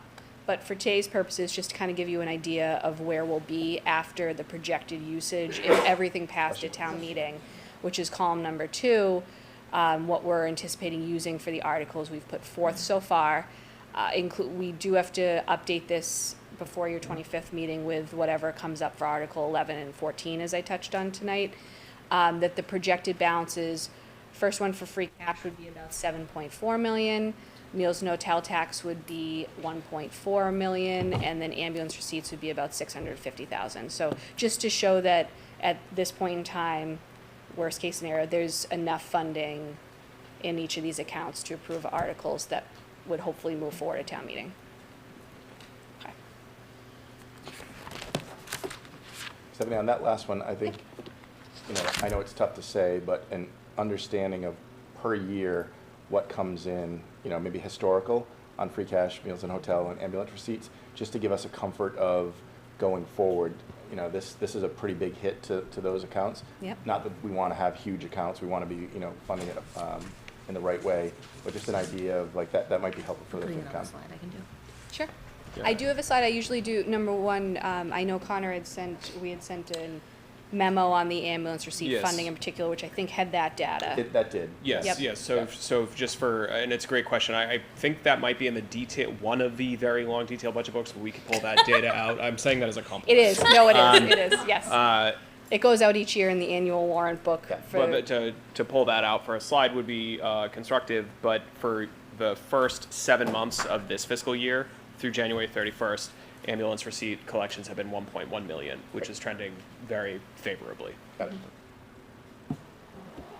And can you just remind, so for the firefighters that you're proposing to fund out of ambulance receipts, is it just their salary, or would it be all the associated expenses in terms of like insurance, pension, that kind of thing? Associated expenses in far as, what would you call them, Molly, like Fringe soft costs? benefits. Fringe benefits. Yeah, that's included. Out of the operating budget or out of the ambulance receipts? Out of ambulance receipts, but to equip them, uniform. That was in the operating. Sorry, I know it's in there. So like the line of duty expenses that we were just discussing, if for these firefighters that are funded out of ambulance receipts, would you propose to pay that out of ambulance receipts or out of the? No, that's a good question. No. So this would just be the base amount for these firefighters, not including if they went out injured and what the cost would be to replace. Is that what you're saying? Yeah. Right. No. Yeah. The IOD article that we are proposing would be funded with available free cash, not pulling from ambulance. Right, no, I understand that, yeah. I was saying more like for the firefighters funded out of ambulance receipts to, if one of them were to go out on, if they're injured on duty, where would you pay for their health expenses, for instance? Would it come out of ambulance I get what receipts? you're trying to say. So it's like we sort of took the entire number. I think it turned out to be like 278,000. Like Yes. that's what it would cost for 2 firefighters, and we're supplementing the fire department budget with that number. We're not necessarily assigning like- firefighter A and firefighter Okay, B got together. it. So it just goes to one pot. All right, thank you. Great. So as you know, members submitted a number of questions, thank you for that, over the last couple of weeks following my budget presentation from last month. And yesterday we circulated a memo, and I have copies if anyone wants any, but we circulated this to provided responses and then any additional context. We took input from the several departments that were sort of touched on for topics, police, fire, DPW, recreation, and these covered a wide range of topics, that's good, including salary changes, staffing, capital funding sources, revenue assumptions, and then several department-specific budget items. So thank you for all those. And then there was also a memo provided with detailed information on the ambulance receipts as a funding source in the FY27 operating budget, and then the analysis behind that, because I know that came up a lot during the last meeting with some really thoughtful questions, so we wanted to make sure we did a deep dive into that. So those have both been provided to members. And I will say, I have it here. It's probably, I don't even know, 8-9 pages long. And rather than go through sort of all the responses tonight, I just wanted to acknowledge those questions, highlight the areas we're covered, and then I'm also happy to address any follow-up questions or clarifications or any areas you want me to go over tonight in detail. And just one last thing for the public's benefit, those memos are both online. Thank you. Yes, as they've well. both been posted where all the budget books are on the town's finance website. Does anyone have additional questions or questions on their questions? The question I have is, with the 2 additional firefighters, the paramedics that we're funding out of the ambulatory receipts, how is that covered now? And my question is, I know it's been an operational planning objective since, I guess, 2013, right? That we've identified that. So for 13 years, we've had that as an objective. My question is, not necessarily the true need, although that's really what I guess I'm getting to is, but how have we been handling that portion of it in the FS2 realm or geography versus FS1? And it just seems to come to light now as you look at everything's now moved to FS2. How do you handle FS1? Okay, there's additional towns that are able and willing to cover.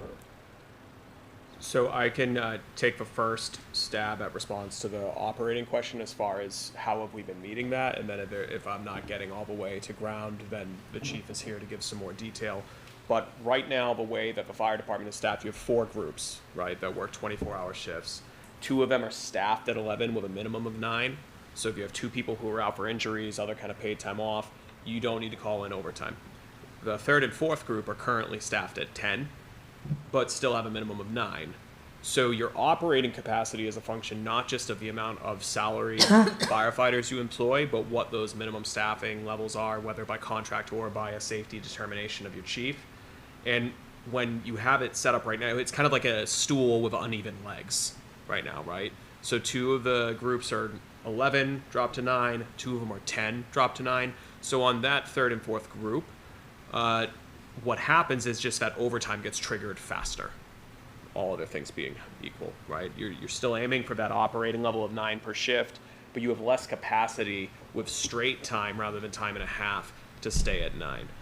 One of the benefits of going to 11 on each shift is that not every single day, we do not want to overmarket it, but there will be more times when, based on that staff level, Chief, correct me if I'm wrong, we could run an ambulance out of FS2.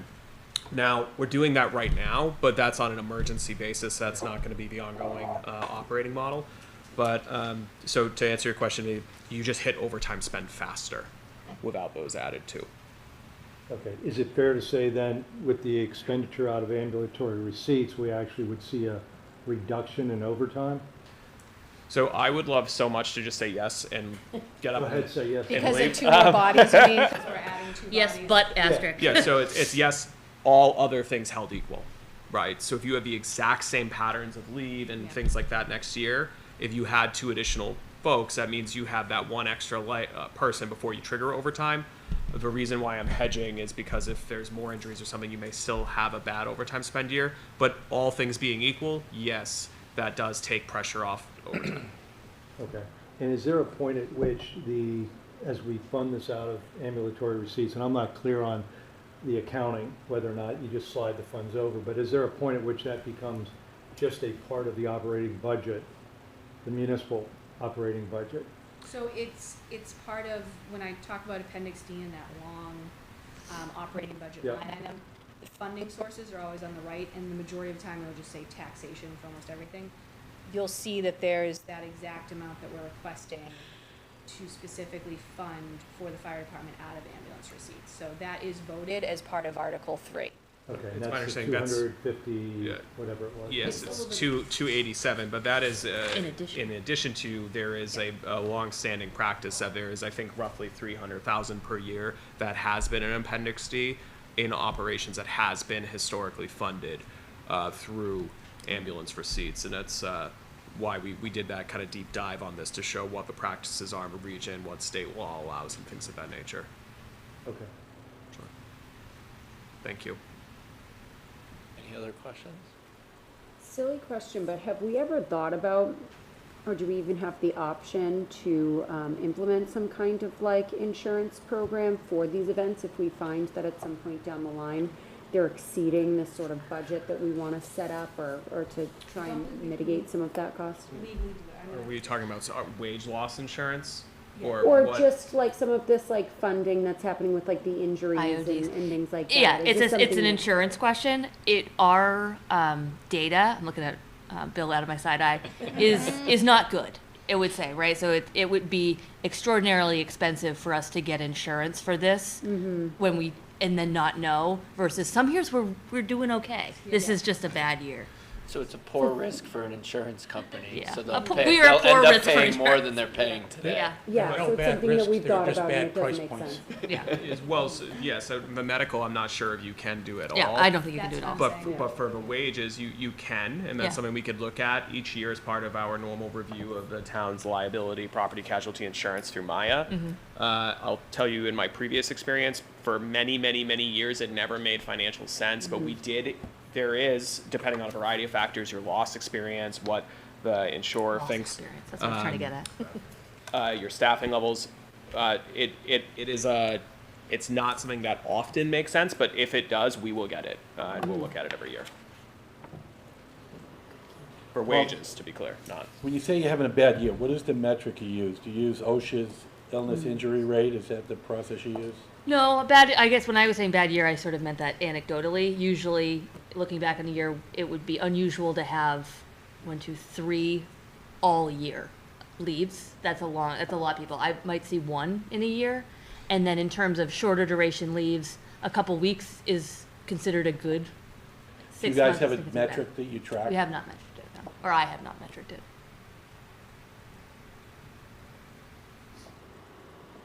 Good plot, good point. Okay. Questions? This is my last slide. So this is just an easy one. Looking ahead over the next couple weeks, I guess at this point, not months, for important dates, March 23rd, the select board meeting, they will review any final updates and then officially vote on the budget articles and also all other articles at that point, but specifically for the budget on Articles 1 through 14. And then after that, the financial articles will be submitted to the Finance and Warrant Commission with a detailed memo outlining any kind of changes that have come. And then we'll be before you next at the public hearing on March 25th. Well, I mean, thank you to the 3 of you for coming, but thank you to all the staff that came to answer questions that, we asked a lot of questions. So thank you for taking the time to go through and provide thoughtful responses to help us as we try to understand all the different budget items and what's going on. So we as a FinCom, I'll speak for everyone, really appreciate all the work you put in and all the work you do day to day for us. So thank you. Thanks, Bill. We appreciate that, and thank you to the staff as well. Yep. Is an alarm going to go off if I open that door to get some air? Absolutely here? I think it was open earlier.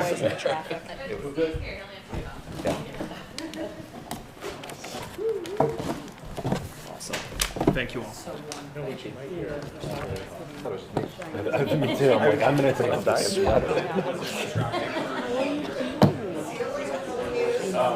Tim, wave at me and I'll kind of sit over there. I know. Nice job. Have you learned to write with your left hand?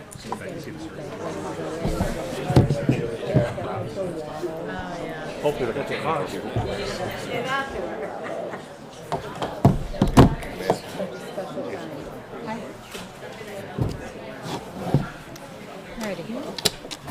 Out of place without a laptop.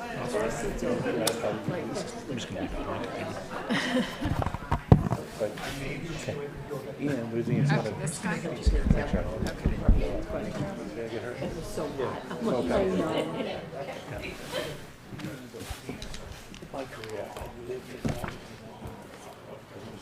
Fire when ready. All right. All right, thank you all. Recognizing the time, so Tim Pavlov, our superintendent, joined by Lemma Jean-Baptiste, our director of finance and operations, and Maya Plotkin, school committee chair. Thank you all for having us here this evening. I'm going to warn you, if you had the slides sent to you, there are way more slides than may be appropriate for 9, 10 in the evening. And so I will work to go through them, but I'll try not to dally particularly on any slides. Let me just also start, thank you for accommodating my schedule. I'm going to acknowledge my broken wrist here. Neither happened on town property. It happened on the ice in my own driveway. Nor do I take insurance from the town, so this has no cost to the town of Westwood at all. So I think the last time you were here, you had crutches. last time I was here, yeah, I had We're not I had paying a boost attention to on my left ankle, so I'm doing everything I can to damage myself as much as possible. We're really beating him up. Yeah, exactly. Just before we get into the presentation this evening, I want to acknowledge that we're going to talk about the budget development process. The book that you received back in January is reflective of where the budget was at that point in time.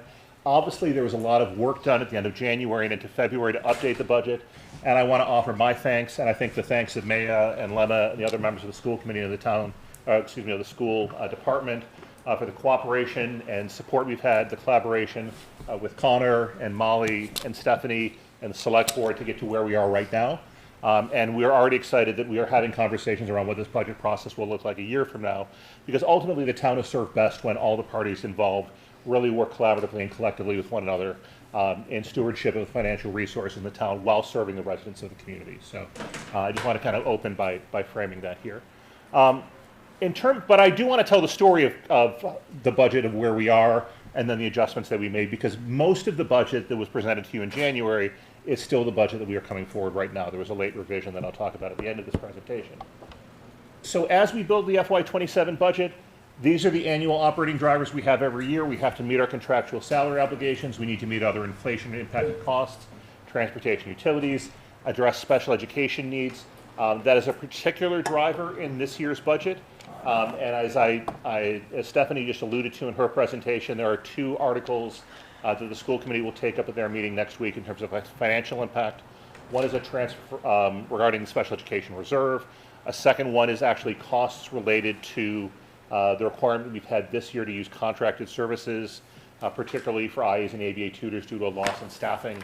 And we are in active contract negotiations with those units right now to try to address this in a long-term way going forward, but I want to acknowledge that up front. And obviously, our goal is to educate students. We have a strategic plan that allows us to do that, and so we want to meet the goals in that strategic plan. We build our budget by by starting with a level services assumption, addressing our salaries and our fixed costs. We have to respond to the enrollment patterns of our students and then address additions and reductions consistent with those goals. And we recognize the financial pressures in the time that we are in right now, given Prop 2.5. But we build this with the priority of preserving access to educational opportunities for students. It's a people business. You need high-quality educators to meet the needs of students. 84% of our budget, 84.5% of our budget basically is salaries. That's what we do. Education is simply a people business. So our originally proposed FY27 budget, when we look at level services, we look at contractual salary obligations, we look at known non-discretionary increases in transportation and tuition, and I'm going to acknowledge that this is not a Westwood unique problem. This is an issue statewide, the cost of special education tuition, the cost of special education transportation as well. We are actually starting to see a little bit of movement at the statewide level on that front. I know the state legislature in the spring of 2025, or maybe 2024, requested that the Inspector General's office look into the issue of special education transportation. They just released a report a couple of weeks ago. I haven't had time to digest it yet. That hopefully there'll be some movement on a statewide level on this front, but I want to acknowledge that these are very real pressures. We also in FY27 saw a reduction in federal grant funding for special education. Certainly given the climate in Washington right now, the nature of funding related to education, we saw a 6-figure reduction in our IDA grant for 2027, for 2026. And while we are hopeful that some of that money will come back, I think pinning our hopes on financial money coming back from Washington right now is probably not the best budgeting strategy, and so we need to make the assumption, knowing that we won't know about those monies until July or August, realistically. Tim, I've got a quick question. So, level service, the definition of level service, that is the service that you're providing at the end of the year. That is the service that we are providing at the time we build the budget. Correct. Okay. Correct, So yeah. I think I just want to be clear on that, because we look at 5.18, which was the budget originally proposed. Yeah. It was a 5.18% increase from the previous year's budget, which effectively could change throughout the course of the year, because there may be, you set the expectations of what you need, and then you don't have control over people moving into town or the things that we'll have to do. And so theoretically, we could be sitting on a 2-3% increase before we even start with any of the other elements that you're talking about. Yeah, so to clarify that, right, so I can think of 2 perfect examples where that happens. One is clearly related to out-of-district tuitions, right, whether that is a student moves into the district, a student that is currently out of district has needs that intensify and require a more restricted placement, or a student is moving into a placement that has not been in one previously. Those are all things that happen throughout the course of the year. The second one just may be unanticipated enrollment increases, right? So I'll talk about kindergarten a little bit and some changes we're making to try to mitigate some of the kindergarten impact. But if we budget for 2 sections of kindergarten at Martha Jones and 57 kids enroll in kindergarten at MJ, we're not going to run kindergarten classes of 28 and 29. We need to adjust our staffing patterns appropriately. That now becomes part of our level service conversation for the following year. Thank you. So, thanks. And so just so I'm clear too on Mike's question then, if we're required for special ed to meet the legal requirements, we've got to add whatever that 2.9 or that 3 FTE, that becomes part of the level services then, right? Yeah. Okay. So Another perfect example of that, right, is so if we have to add an instructional assistant, right, to support a student, their individualized education plan. Yep.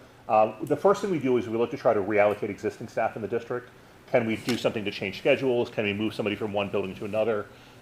If we can't do that, then there are times when we do need to make mid-year hires. We need to manage the existing budget in a way that we can, we have to make internal transfers to handle that in the operating year that we're in, but that becomes part of the new baseline as we look at level services for the following year. Okay, but that's when you're within that fiscal year. I guess my question was, as you're building it for 27, knowing that you've got to add those 2.9 FTE, that then becomes part of the required, or the level service. Yeah, I mean, the thing that we do is that if, there are times when students will roll off, and when we also look at level service, and there's cases where we are able to roll things off, right? So students who are graduating or students who turn age 22, which is when the pre-K to 12 system's financial obligations end. We look at those and we consider that as part of level services as well. So it's not just the additions, it's any commensurate reductions that are related to staffing enrollment or to student enrollment demographics at that time as well. So, thanks. The 5.18 number we just talked about, that was the level services number for FY27. I talked about this a second ago. Again, we work in one collaborative ecosystem with the town as a whole. We know that the pressures of health insurance, we know the pressures of special education. Those are 2 big drivers that are hitting every community everywhere across the Commonwealth that impact our ability to do things from a budget perspective. Our originally proposed budget percentage was 4.31. That was about a $500,000 difference between level services and the FY27 budget as originally proposed in January. But the thing is, we also need to make adds above and beyond level services to address what we see as anticipated costs that have not yet been actualized in FY26. So that second bullet about when combined with the need to make required staffing additions to ensure legal compliance with regulations for special education English learner students, we took that $510,000 delta initially in January, then had to add staffing to meet those requirements for FY27 that didn't exist in FY26. And so what that left for us to cut as a delta was even greater than the 510.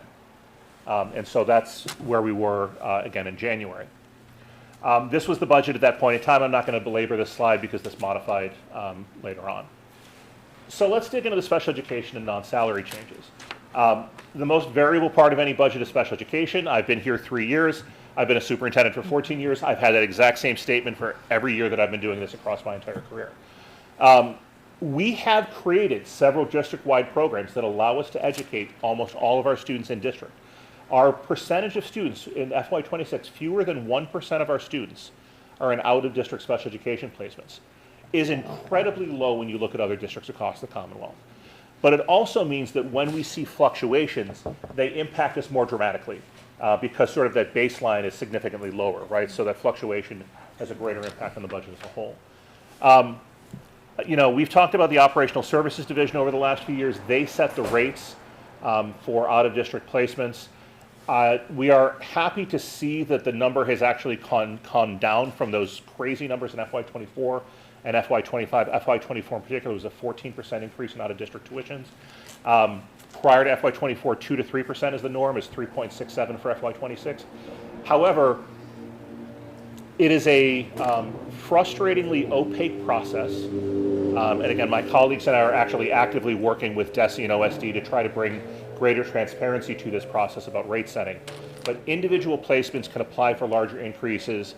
I don't think we've ever seen one that hasn't been approved by OSD. And those increases for an individual school can be up to 20%. And we know of at least one in next year's budget that is doing that. And so, again, we are trying to work with statewide colleagues. Yeah. So you're saying it's 1% of the students, however, it's 4 or 5% of the budget?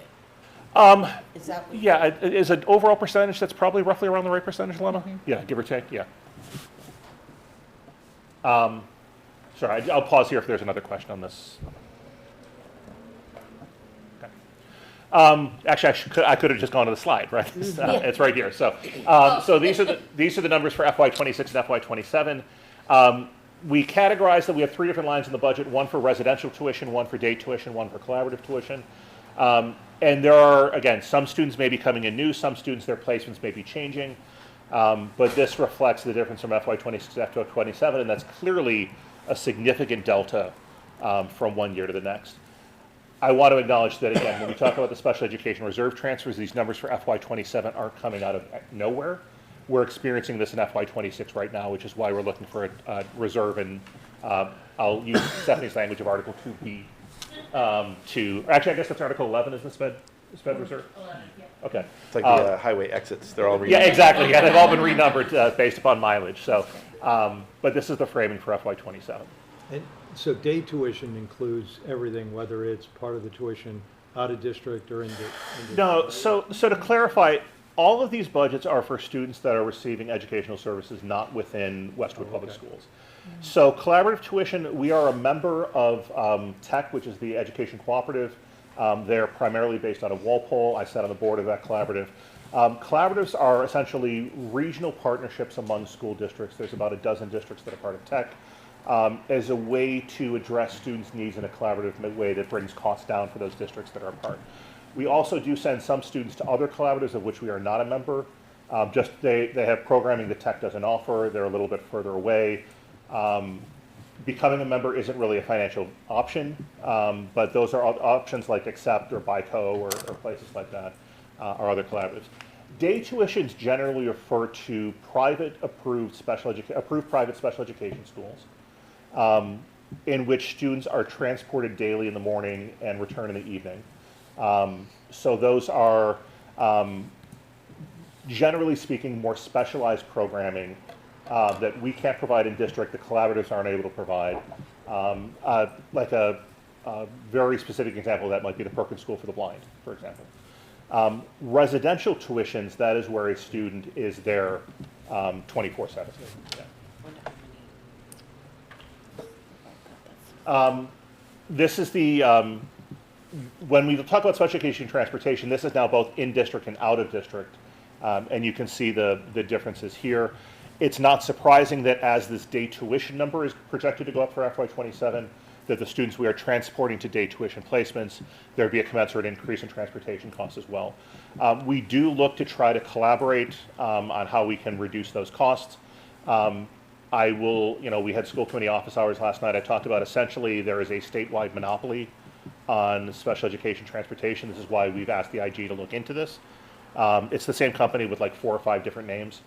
And so we are continue our advocacy level on this front. But Tim, do you have any, are these locked prices irrespective of fuel increases, or will that increase potentially with what's happening? The prices for special education routes are locked in our contract. Yeah. But the actual costs year to year vary not because of gas or fuel, but because of student, destinations that may change. So fuel increases, we don't have to worry about as with respect to this budget. Not in this, yeah. yeah, we are currently in year 3 of a 3-year contract with 2 1-year option extensions. Got it. And we've determined that it's best for us to exercise those options at this point in time, particularly given your comment about fuel costs. Why is the summer in-district sped transportation increasing at almost like 66% versus the in-district during the whole year going up like 8%? Yeah, so there was a change in statewide regulations around in-district transportation for special education for ESY programming about a year ago. So FY26 was our best guess at the time. Okay, FY27 is more now reflective of actuals. We kind of know going forward. Okay, that's helpful. So when we talk about non-salary in FY27 budget, we talked about special education tuition and transportation. That's a little over $900,000 in FY27. We have an existing vendor contract for yellow bus transportation. Again, that is a locked-in price based upon our contract with that vendor. We do have an increase in our athletic facility rental. Most of that is related to increased rates at the Canton Ice House. For hockey, I know one of the questions the FinCom members asked was about as we are raising athletic fees, are we raising them more for hockey? We had that conversation at the committee level. We already charged a differentiated athletic fee for hockey. And add anything to this if you'd like, but basically the committee's conversation was we are already charging that to put an additional burden on the back of hockey parents. The committee didn't feel was appropriate at that point in time. Yeah, no, that's accurate. We did, we're very conscious of athletic fees. We constantly ask for benchmarking on those to make sure that we're not out of whack with other communities. Not all communities charge extra for ice. We do. And we didn't want to dramatically increase that and felt that an overall increase in fees across the board was more fair, given there already is a differential. Do you have any partnerships with the boosters and potentially offsetting some of those ice fees? We would love that.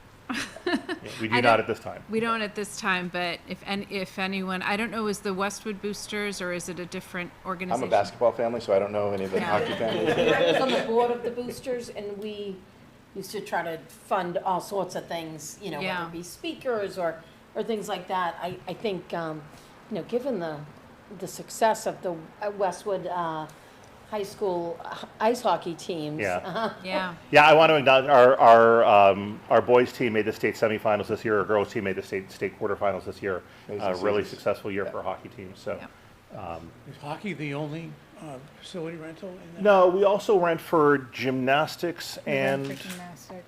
And then we And pay what's the a other one? fee for golf access. Oh, for golf access, yeah. The fourth bullet here is basically it's an accounting change only. We are decreasing athletic supplies and materials because we're tying that as an offset with the athletic fees. And we're taking an across-the-board 5% reduction in conferences and meetings, dues and memberships, some other expenses. Just as while we're making reductions elsewhere, we thought it would be appropriate to certainly make a commensurate reduction there as well. I just talked a second ago about revenue assumptions. I do want to take a moment to talk about what we're doing with circuit breaker. So I could do a seminar on circuit breaker, but given it's 9:30 at night, I'm not going to do that. The short version of circuit breaker is what happens is the state has a fund that reimburses districts for special education costs above a certain threshold. For easy math, I'm going to say $50,000. It's roughly around there. And that you are reimbursed for expenses above that threshold. For both tuition and transportation, but contingent upon state funding. That reimbursement rate is currently set at a maximum of 75%. The legislature has been good on this tuition rate at 75%.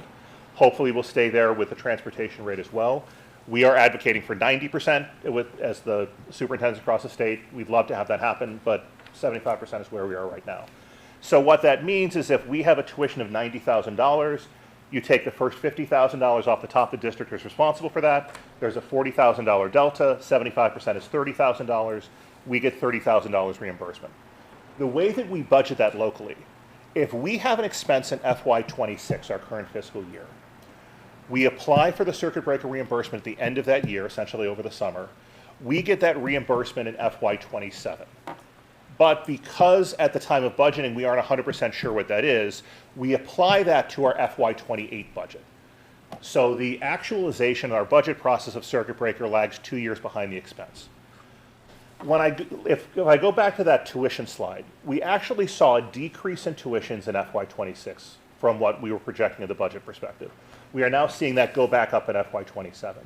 So we anticipate that our FY27 circuit breaker receipts are going to be lower, but our FY28 circuit breaker receipts are going to be higher. Realizing this, we don't want to ride a wave and have to make really dramatic budget decisions when we can think about how we can flatten that. So essentially what we are doing in this budget is that we're modifying the offset, pushing forward some receipts that we are going to be receiving in FY27, expending them in FY27, and not budgeting them in FY28 to the tune of about $100,000. That allows us to be more responsive. It allows us to budget to not have as much variation in the way that we're approaching circuit breaker. And so our FY27 offset is going to be $100,000 higher than FY26 for circuit breaker. That is really complicated, and I'm happy to dig into that more if folks want. But essentially, we are just trying to reduce the variability associated with this for future years. I mentioned the grant reductions. We have a decrease in $178,000 in this year's budget that we are projecting forward for next year in our IDA special education grant. The other grants are all a little bit smaller: early childhood, METCO, Title II, which is teacher quality. Who would fund those?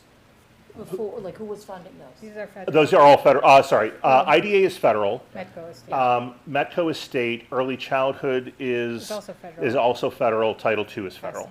Yeah. Have you, when I was on the board of Needham Bank, we used to fund about $10,000 for METCO. Do they still do that?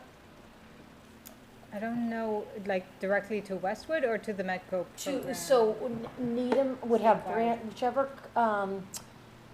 towns that Needham had a branch in, they did this a couple times, and I was involved with METCO as part of a partner program that we were doing.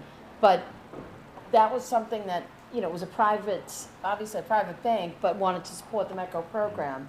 And so I know they did it for a couple of years. I just don't know if that's something. Yeah, so we have some small grants. Yeah. METCO has received some small grants. I don't remember Needham Bank one, but we do have some small ones in Westwood that we've received, so we do pursue them when they're Yes. Yeah, I was going to say, given the fact that neither of us can speak to it, means that we don't receive it currently, but it's something we can certainly look into. Yeah. Right, I mean, it can't hurt to ask. Yeah, absolutely. No, I Yeah, appreciate yeah, that. For FY27, does the town have to make up those decreases? Yeah, I mean, essentially,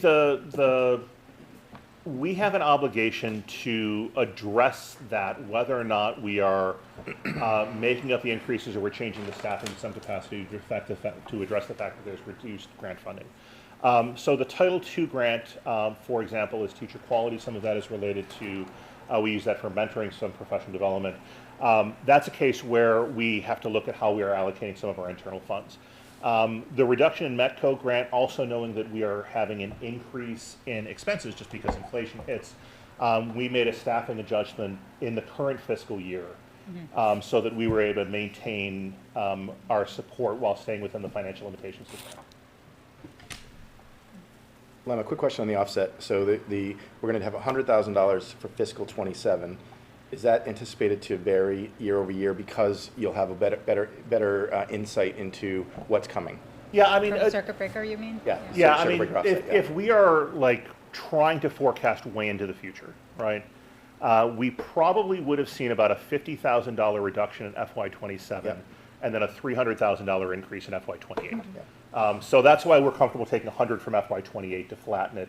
We're essentially taking 150 of that 300, applying it this year, and then leaving us another 150 for next year, based upon really early estimates. I'd say a simpler way of thinking of it is that we've decided to determine a certain level percentage of our tuitions that would be funded on circuit breaker, and we will probably increase that amount in line with OSD increases, which are the inflation rate increases that will be implemented, and try to keep that level for the most part. So as a percentage of full tuitions in the school. So if And then if one year is a particularly rocky year, but we keep circuit breaker mostly level, we should be able to push and pull from the years around it to make this work. The approach that we've taken this year, I think, will continue to work in future years. And part of what helps is that we don't use the funds as they come in.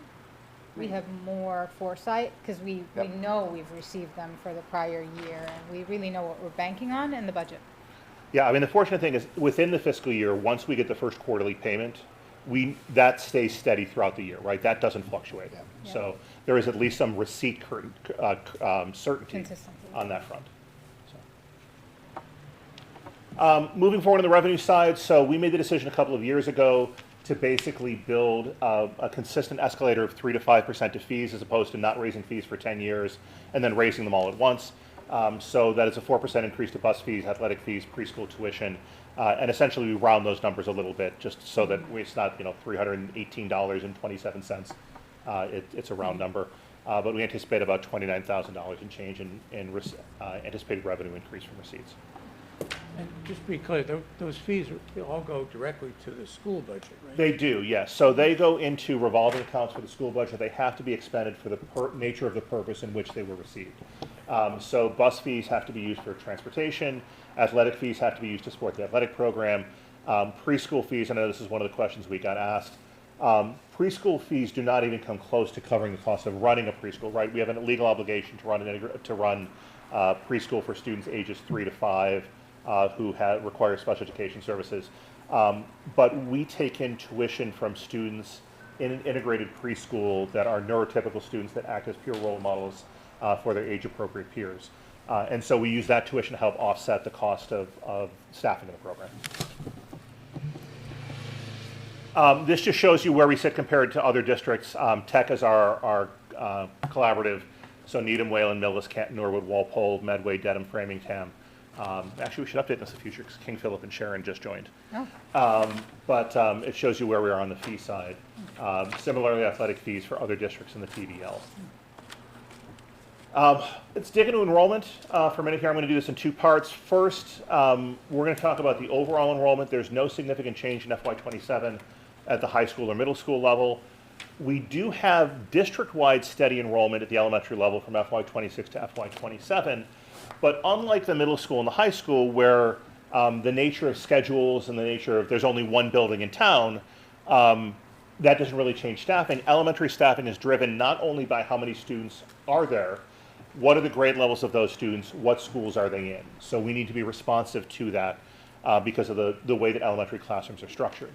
And we do have this continued challenge with the use of census data to predict income in kindergarten enrollment. This just shows you the trend that changed dramatically in 23-24. I keep saying to everybody, please fill out your census if you can. Just please do it. But we are short 60 to 70 students historically the last 3 years. That's roughly, a quarter to a third of our incoming kindergarten population that we don't know about. So it makes it difficult for us to project. So one of the changes that we're doing, the school committee approved this at their last meeting, is that we have used the fact that we have tried to basically level staff our kindergarten classes. The question you asked Mike earlier about level services, we did have to add a kindergarten classroom after the budget was approved for FY26 because of increased enrollment in one building. So to address this issue, we are introducing the concept of buffer zones for 26-27. The district for a short period of time had a buffer zone at University Ave when that opened up, where students could be assigned to either Pine Hill or to Downey. We are actually doing this on a broader scale across the district. Again, that was approved at the school committee meeting in February, where there is now a buffer zone area identified between each place where school districts intersect. So Downey and Pine Hill. Downey only intersects Pine Hill. It doesn't make sense to create a buffer zone between, say, Downey and Sheehan. But Pine Hill and Sheehan, Pine Hill and MJ, MJ and Sheehan. And so a newly registering student who resides in one of those areas, and we identify them so that they are along existing bus routes for the main part, that while their primary assignment is the school district that they have been assigned to traditionally, if we have a class size issue, we may assign that newly registering student to the other school in that buffer zone. So if we have that example of, let's say, 46 incoming kindergarten students at MJ and we have 46 incoming kindergarten students in Sheehan, like our class size numbers would say that we have to create 3 kindergarten classrooms in both buildings.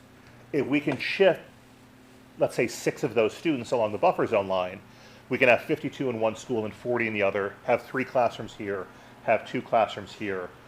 That now allows us to address the financial impact of that while also maintaining our commitment to class sizes consistent with school committee guidelines. So that's the approach that we're taking to buffer zones. So how does that work if the apartment buildings are all on the Downey side of town with that new block and the University Ave, and it only buffer zone is Pine Hill? Let's say Downey and Pine Hill are at capacity, or like how does that work? Yes. Or they're, a class grade is at capacity for both? Yeah, so we did identify both University Station and 22 Everett as buffer zones for Pine Hill and Downey.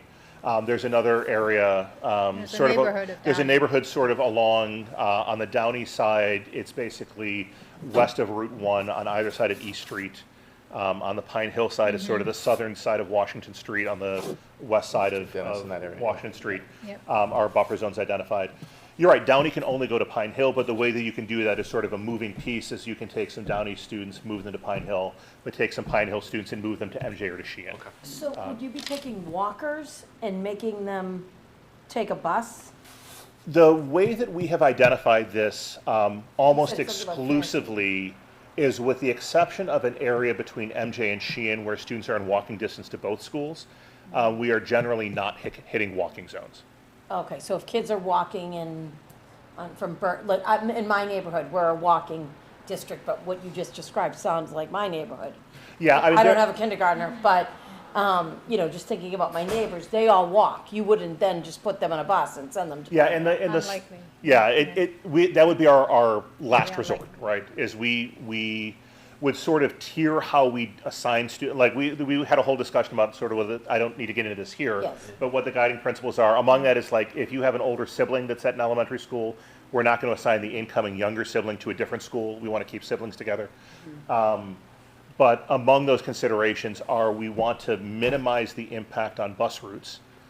Because what we don't want to do is do this but then increase transportation expenses. And so we have places, and I'll mention like Dover Road on the west side of town, where one side of the street is Pine Hill, one side of the street is Sheehan. Like that's a natural place where you'd have a buffer zone, right? And so both sides are transportation now. And both sides are transportation eligible, right? Most of the areas are transportation zones. There's only one exception where the students could walk to both schools, so that's the reality. It's very unlikely that, and it's also been in the guidelines, been determined that that would be the last fallback option, would be to request a change. After kindergarten, if there's a child moved back, or they stay in that school? No, they would stay in that zone. Got it.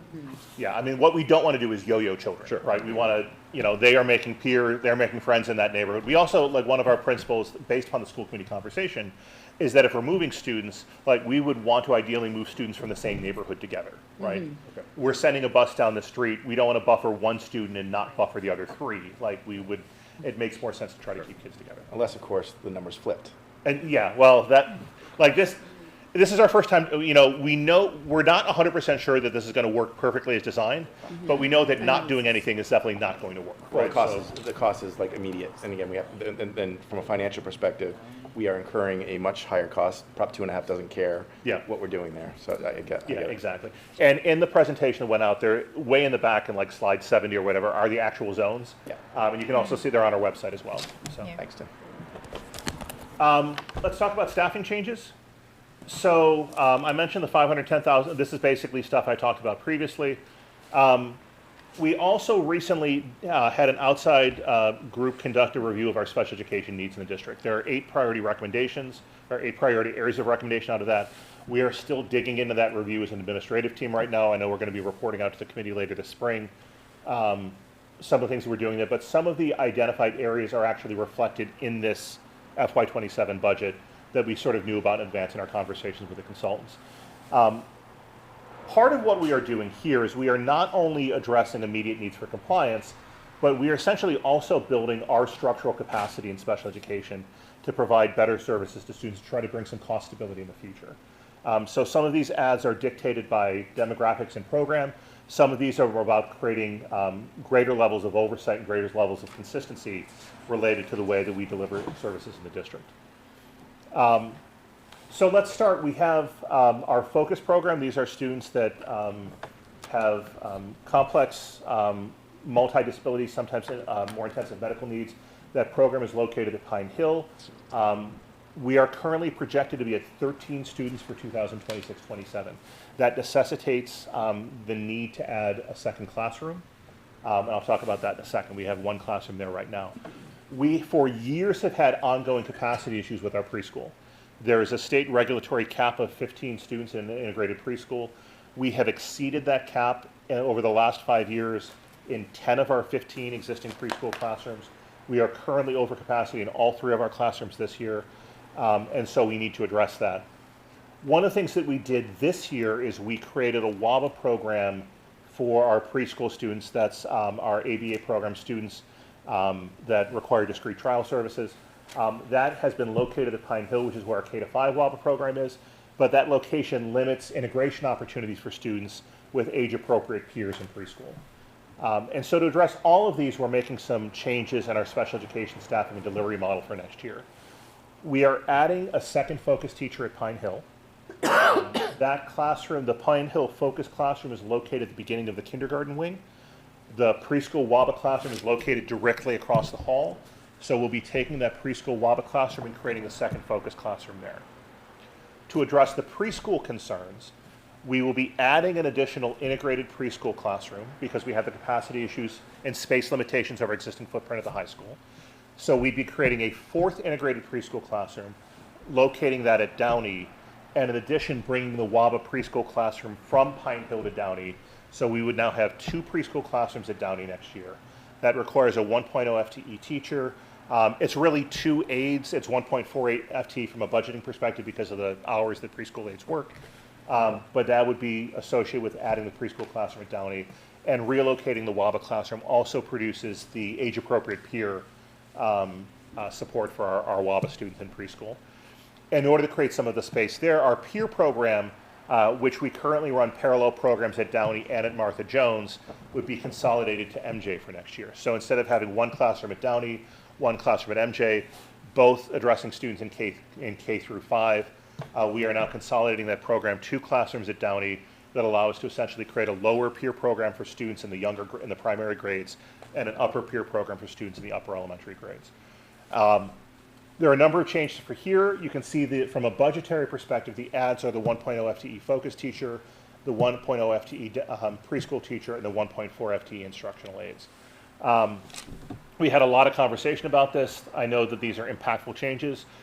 This is designed to bring some stability based upon the enrollment and to actually give us increased capacity, knowing that our numbers are only likely to increase in coming years. And what we don't want to do is be moving programs every year. I know we're going to have a conversation about larger scale redistricting at some point in the future, whether that's related to a Thurston or a Thurston/Sheehan project down the road. We can get into that some other time. But this is designed to bring stability until that time comes, as it relates to special education programming. Let me just pause here if there are any questions on this front. So are you moving a WABA teacher from Pine Hill and kind of moving that to the focus program? So are they down one WABA teacher? No, so the K through 5 WABA program at Pine Hill remains unchanged. Okay. So there is a separate WABA teacher for the preschool classroom who will be moving with that classroom to Downey. Okay. We'll be hiring a second focus teacher for Pine Hill and hiring a 4th integrated preschool teacher and associated aides for the 4th integrated preschool classroom at Downey. Those are the budgetary adds. And then our upper peer staff, or excuse me, our Downey peer staff is relocating to MJ with the program consolidation. Thank you. So you currently have one focus teacher?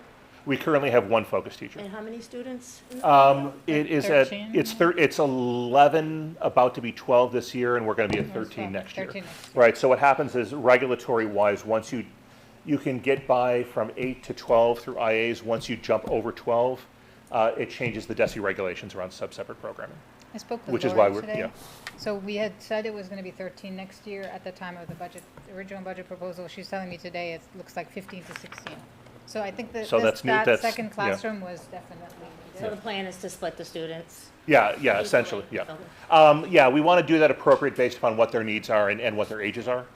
And so it's not that we would just bring new students into the new program. We want to make sure that we design that based upon what the services are on students' IEPs and their age-appropriate grade spans, or age spans.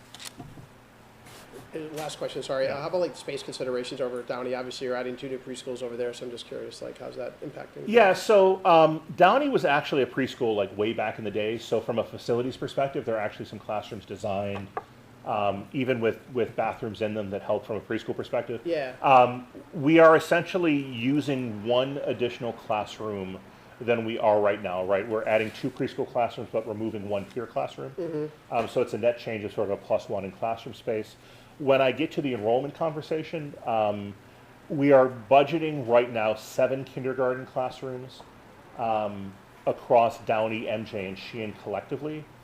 That the primary option is that if that comes to fruition, then we can address the needs at Downey without having to sort of take other spaces. The fallback position, it's never ideal, but we can, the colloquial phrases art on a card or music on a card, music on the stage. There's the ability to use, I know, and we had just undone that. This is why there is this need for like larger conversations about facility spaces in the district. But that's the fallback position. Wait, what's the fallback position? That we would essentially, our specialist teachers might be sort of itinerant in the building or use alternative spaces, right? Like art in a card or something? Yeah, art could travel from classroom to classroom, music could be taught on the stage. Right, those are ways to address that instead of having dedicated classroom space. Yeah. Yep.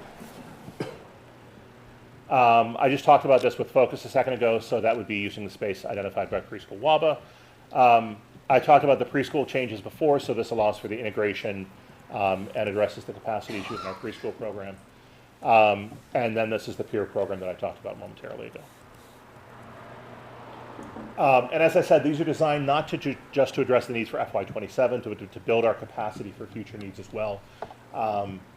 And so we are committed, knowing the impact this has on students and families, to keep these changes in place until we're contemplating larger scale redistricting in the future. Some additional student services changes. We will be adding a 0.6 FTE psychologist to Pine Hill. When we made a consolidation of Deerfield and Hamlin a couple of years ago, we reduced a 1.0 psychologist position. We replaced with an adjustment counselor position based upon the intensity of the needs in that building. In retrospect, that was not the right choice. That building requires additional support from psychologists. So we're righting a wrong in a previous budget cycle by adding 0.6 FTE support in FY27. We recently had a corrective action report from DESE around our English learner services that we are significantly out of compliance in the way that we're addressing students who require require EL services. And so we are adding a 0.8 FTE as part of a corrective action for DESE that allows us to meet the English language acquisition needs of students. We do have a relatively low incidence population. I think it's 31 students district-wide, but the distribution of students and it's not just the location of students and their grades, it's also what their English proficiency level is that requires different kinds of services, and so we need to be responsive to what those needs are. We are also, when I talk about building capacity in the future, we are adding an additional 0.5 FTE student services department head at the elementary level. Currently we have, and this is a clear-cut recommendation out of the review, we currently have 1 department head for Pine Hill and Sheehan, and then we've kind of had to makeshift a position this year. We had a position historically that was half-time preschool director, half-time Downey and MJ. The needs of Pine Hill are significant. I know one of the questions that was asked, and there's a slide that actually shows the enrollment numbers. Why does Pine Hill have an assistant principal and the other buildings don't? The enrollment at Pine Hill is almost twice that of the other buildings. Pine Hill is also home to 2 of our most intensive special education programs. It's home to our K-5 WABA program. It's home to our K-5 Focus program. And that additional support is needed to support both the size of the school. And just as a recollection, this was actually a budget savings in FY20, I guess initially in FY23 that we considered continued in FY24, because prior to that there was 1 full principal for Deerfield, there was 1 full principal for Hanlon. So those 2 principals became 1 principal and 1 AP. in FY23 and FY24. But we need the additional student services department head, so we'd have one full-time at Pine Hill, one for Downey, MJ, and Sheehan, and we would make permanent what we're trying to do this year, which is a preschool director, out-of-district coordinator as a 1.0. And because we do, to the point I made before, we look at where we can make adjustments in a way that we're not trying to add. We're also looking to reduce when it's appropriate. We're reducing a 1.0 FTE in special education at Thurston. We made a change in last year's budget that was successful to add additional adjustment counselor support at Thurston. That's particularly supported our therapeutic learning center. We've also made some changes to our delivery model in our learning centers, and so we're able to realize that reduction of the 1.0 FTE at Thurston without compromising student support. Yeah, please, Paul. You mentioned the focus in the WABA were parts of the reasons that Pine Hill needed an assistant. Now you're gonna move some of the WABA to Downey. Can they handle that without? Yeah, so we are only moving the preschool classroom. So we are moving that one classroom. In terms of that, there will be some level of support from Downey, but the primary support for preschool will be from that preschool director position, right? So by making the preschool director out of district coordinator a full 1.0, that provides that additional level of support there. Tim, my question is not necessarily tied to this slide. Back to circuit breaker. We covered it a few years ago when I was on the subcommittee for schools. I just want to make sure I'm understanding it. So circuit breaker will cover rough and tough 50,000 of tuition. Above that, it's 75%. No, the first 50,000 is on us. 100% is fully on the district. No, I know. Yeah, it's on us. But so we're just talking about tuition. We're not talking about the overall special education program. Well, you can claim. Yeah. So tuition is the easiest example. Yeah. We can claim in-district students for circuit breaker if the overall expense exceeds that threshold. Now, we have to itemize, we have to look at what the delivery service is on the grid. So a student who may have intensive levels of support, where we are looking at the classroom teacher, we're looking at a level of support from an OT, from a PT, nursing support, whatever it is. If that cumulative support, if that cumulative staffing, then itemized for that student, right? Because it's not just the staff member as a whole, but it's what essentially proportion of that staff member's time is spent with that student. If that exceeds that $50,000 threshold, we can also claim that for in-district students. So the budget is, we are responsible for $50,000 per child within a special education program.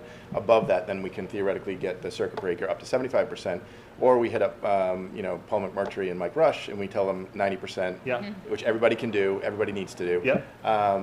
So that's great. One of the things that the specialist report came out is the number of children that are getting added to our special education program.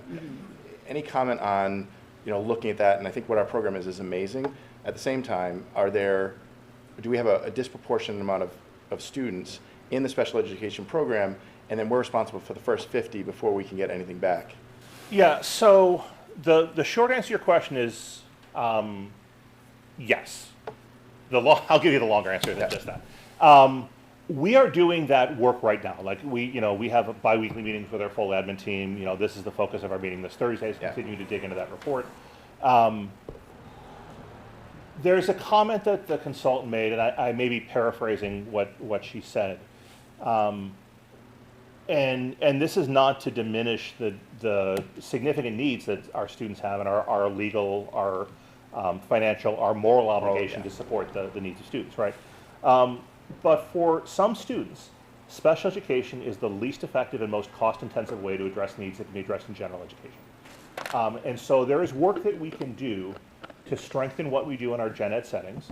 This is part of our strategic plan and why we're focusing on universal design for learning, why we're focused on building out multi-tiered systems of support, so that we can provide that level of support to students in a gen ed setting, so that there isn't this dichotomy set up that if you're not getting into the classroom, the only way you can get it is by getting an IEP or a 504, right? So that's the work that, it doesn't happen overnight. It's going to take years. It's going to take some mind shift changes on the parts of staff, on the parts of families, and it's going to require consistent messaging around that. A perfect example of that is executive function, right? There's one of the things that's highlighted in the report is the need for gen ed support for executive functioning at the middle school level. Name me an 11 to 14-year-old kid anywhere in the world that doesn't need some level of support with executive functioning. I mean, hell, name any adult that does some level of support for Sign me up. executive function, Yeah. right? Yeah, me too. And so if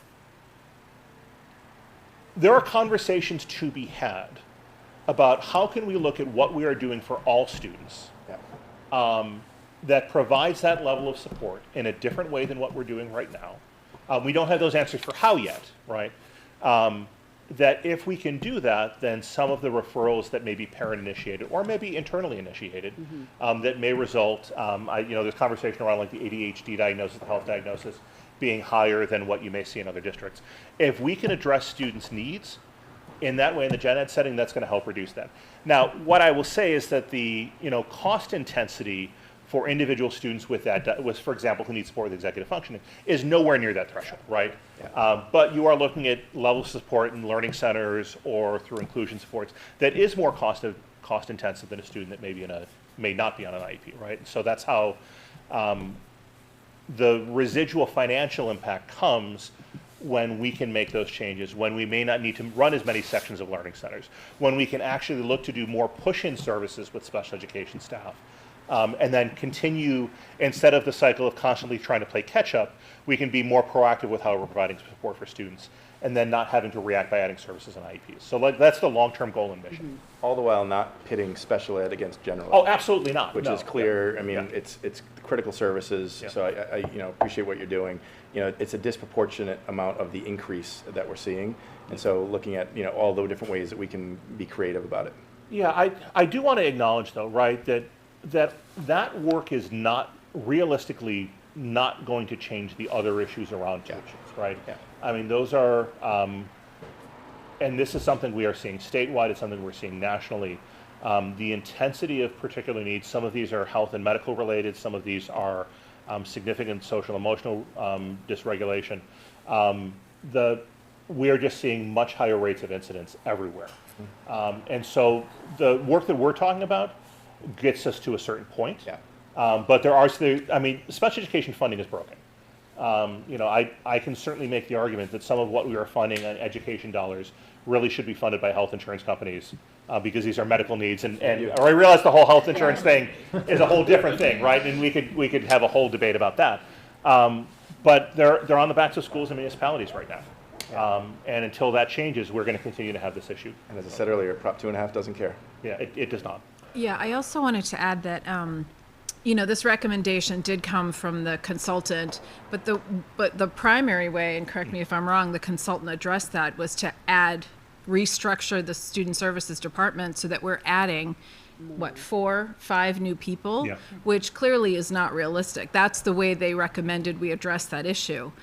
So what we're trying to do is take that recommendation and work on it, intrinsically without looking to add 4, 5, 6 people in a way that we feel is fiscally responsible but still responsive to that recommendation. Yeah, appreciate that. And Tim, roughly speaking, do we know from that study how many FTEs in Westwood have special education relative to the peers? Like you mentioned, it's higher.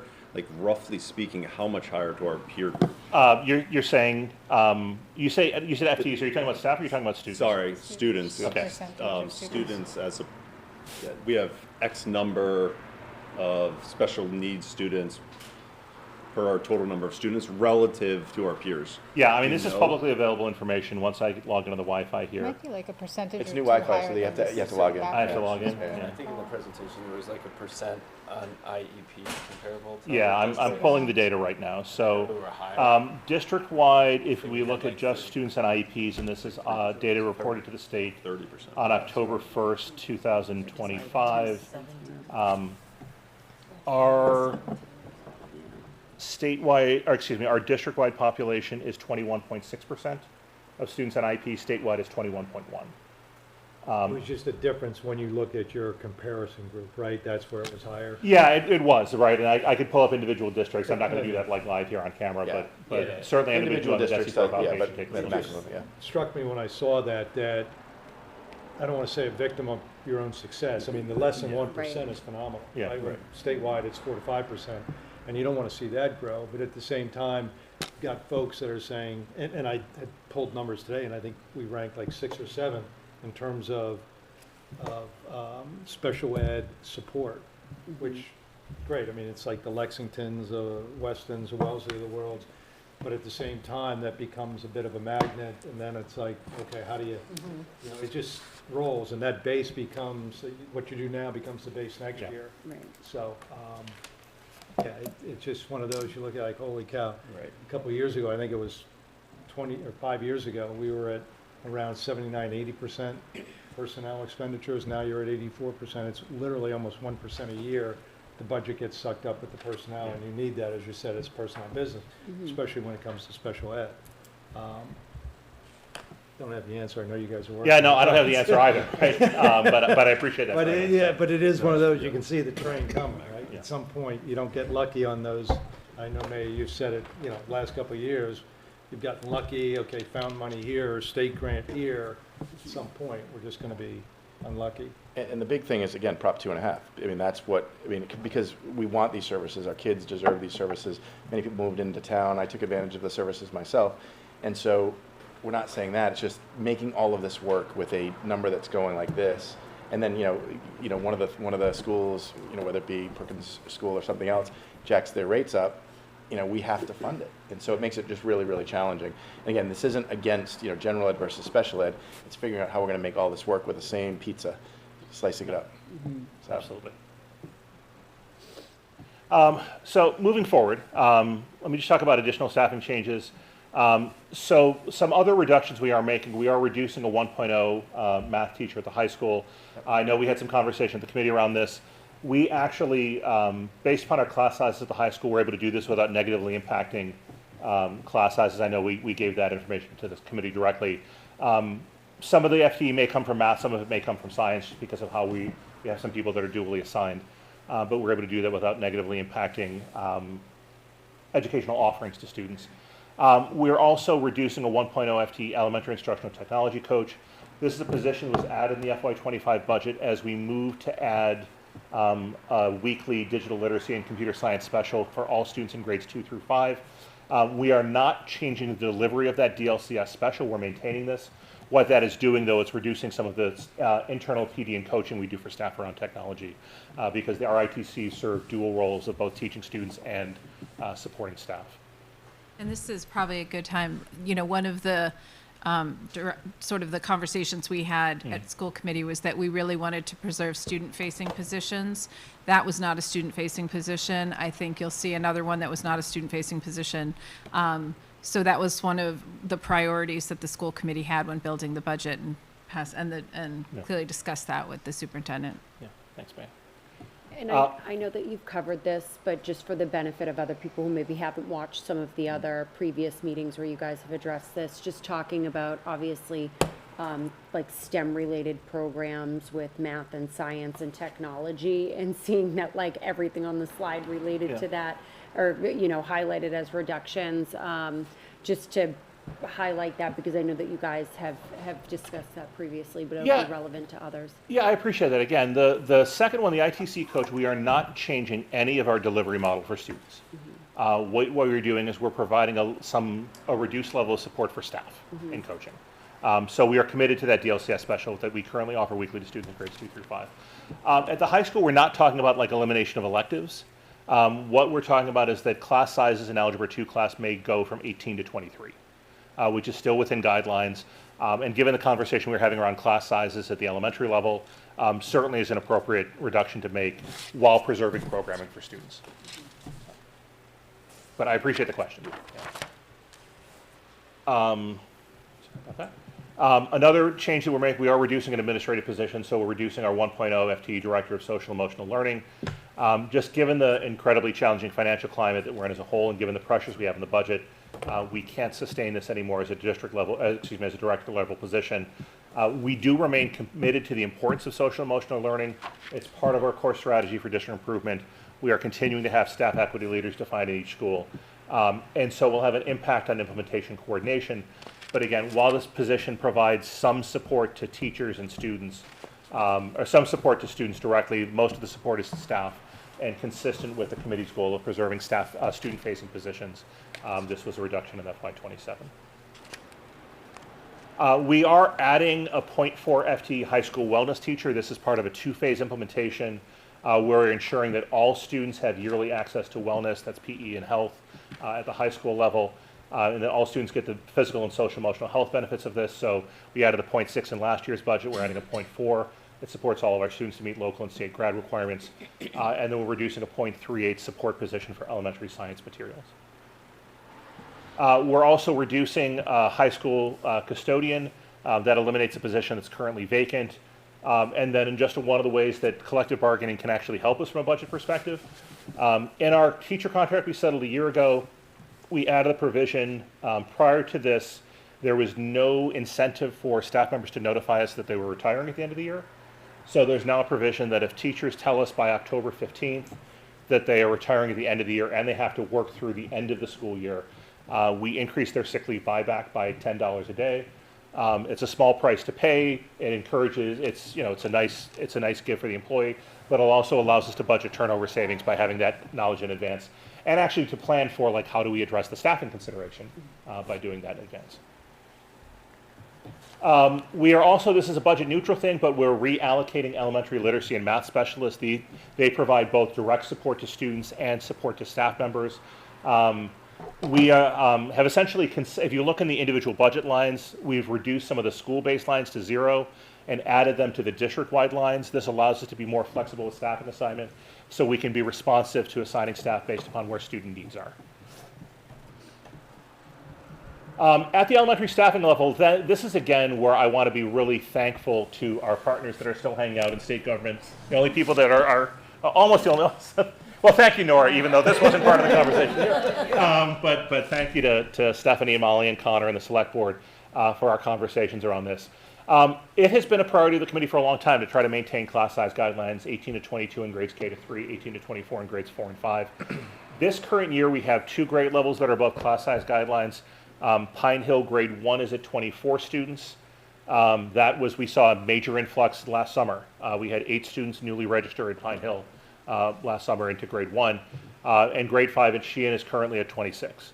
Our initial proposed budget reduced 3.0 FTE elementary classroom positions that would have resulted in 1 grade level in each building being over class size guidelines.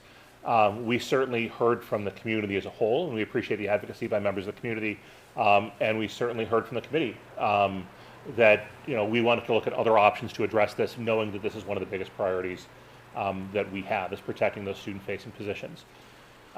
So this was the initial projection. This was what was presented to you in your budget books. Those items highlighted in red would have been those places where there are class sizes over guidelines. The number is the number of students, the parentheses, the number of sections. You'll note here, by the way, that on the kindergarten line, this shows what a potential reallocation using buffer zones could be. We'd be putting the 3rd section at Sheehan in this case. And so we could potentially take the same number of students we've had in kindergarten and allocate them in a way to keep class sizes at basically 18 to 20 in kindergarten through the use of buffer zones. But the actual kindergarten enrollment will depend upon registration, which just opened up a week ago. But the goal is to keep that at 11 sections district-wide. The revised staffing plan, so the committee had the original budget presentation on January 21st. On the 28th, they asked for 2 new budget scenarios to be presented, a $300,000 increase and a level services increase. We presented those 2 scenarios and scenario 2, which is a $352,000 increase. And really scenario 2, which is the one that was adopted, brings back the 3 positions that would have been cut and adds a position at Pine Hill in grade 1 so that all 4 of those class size issues are addressed. The reason these numbers are slightly different, the Downey position, and we honestly just picked one because we need to look at like union staffing things. One of these would have been an actual reduction of an existing person. The others are projections, right? So there was one actual salary we took, the others are average salaries that we use for budgeting purposes.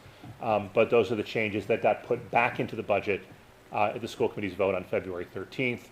And you can see here these highlighted cells bring those classes back back under guidelines in each of those grade levels. And this might be a silly question, but then that would carry over so that 2nd grade class as they grow to 3rd grade, 4th grade, So that class size will be hopefully maintained. Yeah, assuming all enrollment things stays. being equal, Yeah. right? I mean, obviously Right. there are budgetary pressures. There's also potential enrollment changes that happen. So I'm not going to point on one of those, right? Because I want to know, like the reason those classes were identified is they are the closest to toggling. Let me give you one that's sort of a little more clear cut, right? So if you look at Sheehan grade 3 projected for next year, that is clearly a bubble class at Sheehan. So we have 59 students in grade 3 next year. We have 2 second grades and 2 fourth grades. I will bet you dollars to donuts that we're going to have 3 fourth grades next year and 2 third grades next year and Yep. 2 fifth grades next year, right? Because the staffing changes with the student demographics. And in that case, you just theoretically reassign a teacher. Exactly, From yeah. third So- to fourth, and from fourth to third, whatever. Yeah, those are changes we make to some degree every year. Yeah. And that doesn't require you to, get rid of one and hire a new one. You have the flexibility to move teachers. We do, yeah, and it doesn't even require a budgetary change because we don't allocate, like internally we have Based position on- yeah. controls. But from a budget perspective, we just budget Sheehan classroom teachers 15. And so that doesn't actually show in the budget anywhere. So this is the actual approved FY27 budget. It shows the increase in salaries for existing personnel, the special ed reorganization, the other staffing changes. It's a net addition of 1.4 FTE. It's 2.886 million up to 61,648,582, which is 4.91%. This just shows you what this looks like in terms of the operating budget and town funds. That 31% increase in special education certainly stands out. I will name it to name it, because if I didn't name it, you'd ask me questions about it, and I think we've talked a lot about it this evening. But you can see the other changes are all sort of within the realm of normal, or in some cases, the little reduction in facilities is, it's not anything to even, I think that's actually related to some increases, but then offset by the custodial reduction. That's an offset issue, yeah. And utilities, we continue, I know I've said this the last couple of years, we are continuing to monitor changes in utilities. On the positive side, the solar canopy came online at the high school this last year, but we don't have a year's worth of actuals for that. I should say the solar canopy at the high school finally came online. I was going to say. This last year. We currently have some challenges with revenue related to the roof project at the high school that is a little behind schedule, and the solar panels on the roof at the high school. So all things being even, we're kind of level funding utilities right now, but monitoring it so that we can be responsive to changes in the future. Tim, I just have a quick question. Oh, sure. Why is the number here, the 61,296, doesn't match the number on the prior slide? Because we didn't update the slide. Okay, There you all go. right. My apologies. Having joined many of these. Yeah, sorry, but thank you for the catch, yeah, so. Actually, on the previous slide, Yeah. those numbers, 3.6, 2.2 reduction, is that based on end of year, or is that based on previous year that came before That is FinCom? based upon, January? so it is based upon what we identified for level services we built in January. Yeah. Right, so the net increase for salaries for existing personnel is inclusive of personnel changes that we had to make in operating the FY26 budget. Yeah, and this is where, again, just Yeah. in general, this is where kind of, I'm challenged because Prop 2.5 doesn't base it on level services. Prop 2.5 bases it on Raw previous- dollars. Previous year raw dollars. And so we have kind of a little bit of an inconsistency. And again, I mean, level service is what we have to always strive for. But if you add 3 or 4 throughout the course of the year because of things that unforeseen events, as you've described, then actually those 3 or 4 would be added to these numbers theoretically. Yeah. Now, the same is true if we were to reduce during the course of the year.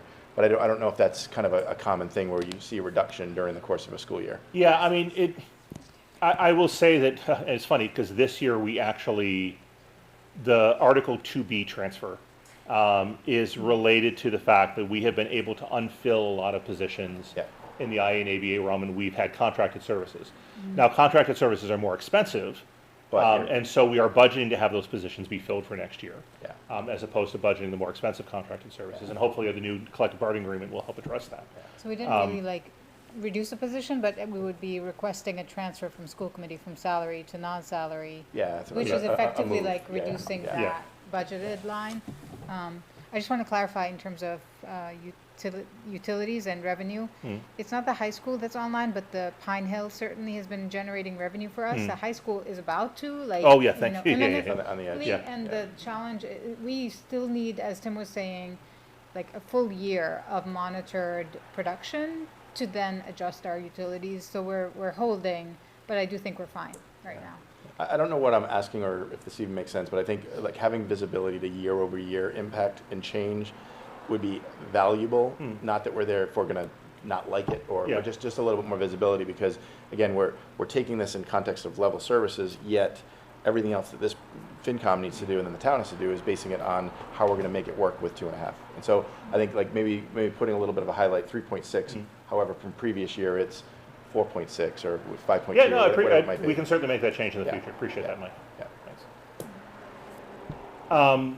This one is, I'm going to acknowledge this is also not updated, so I'm just going to skip it. Sounds good. And same there.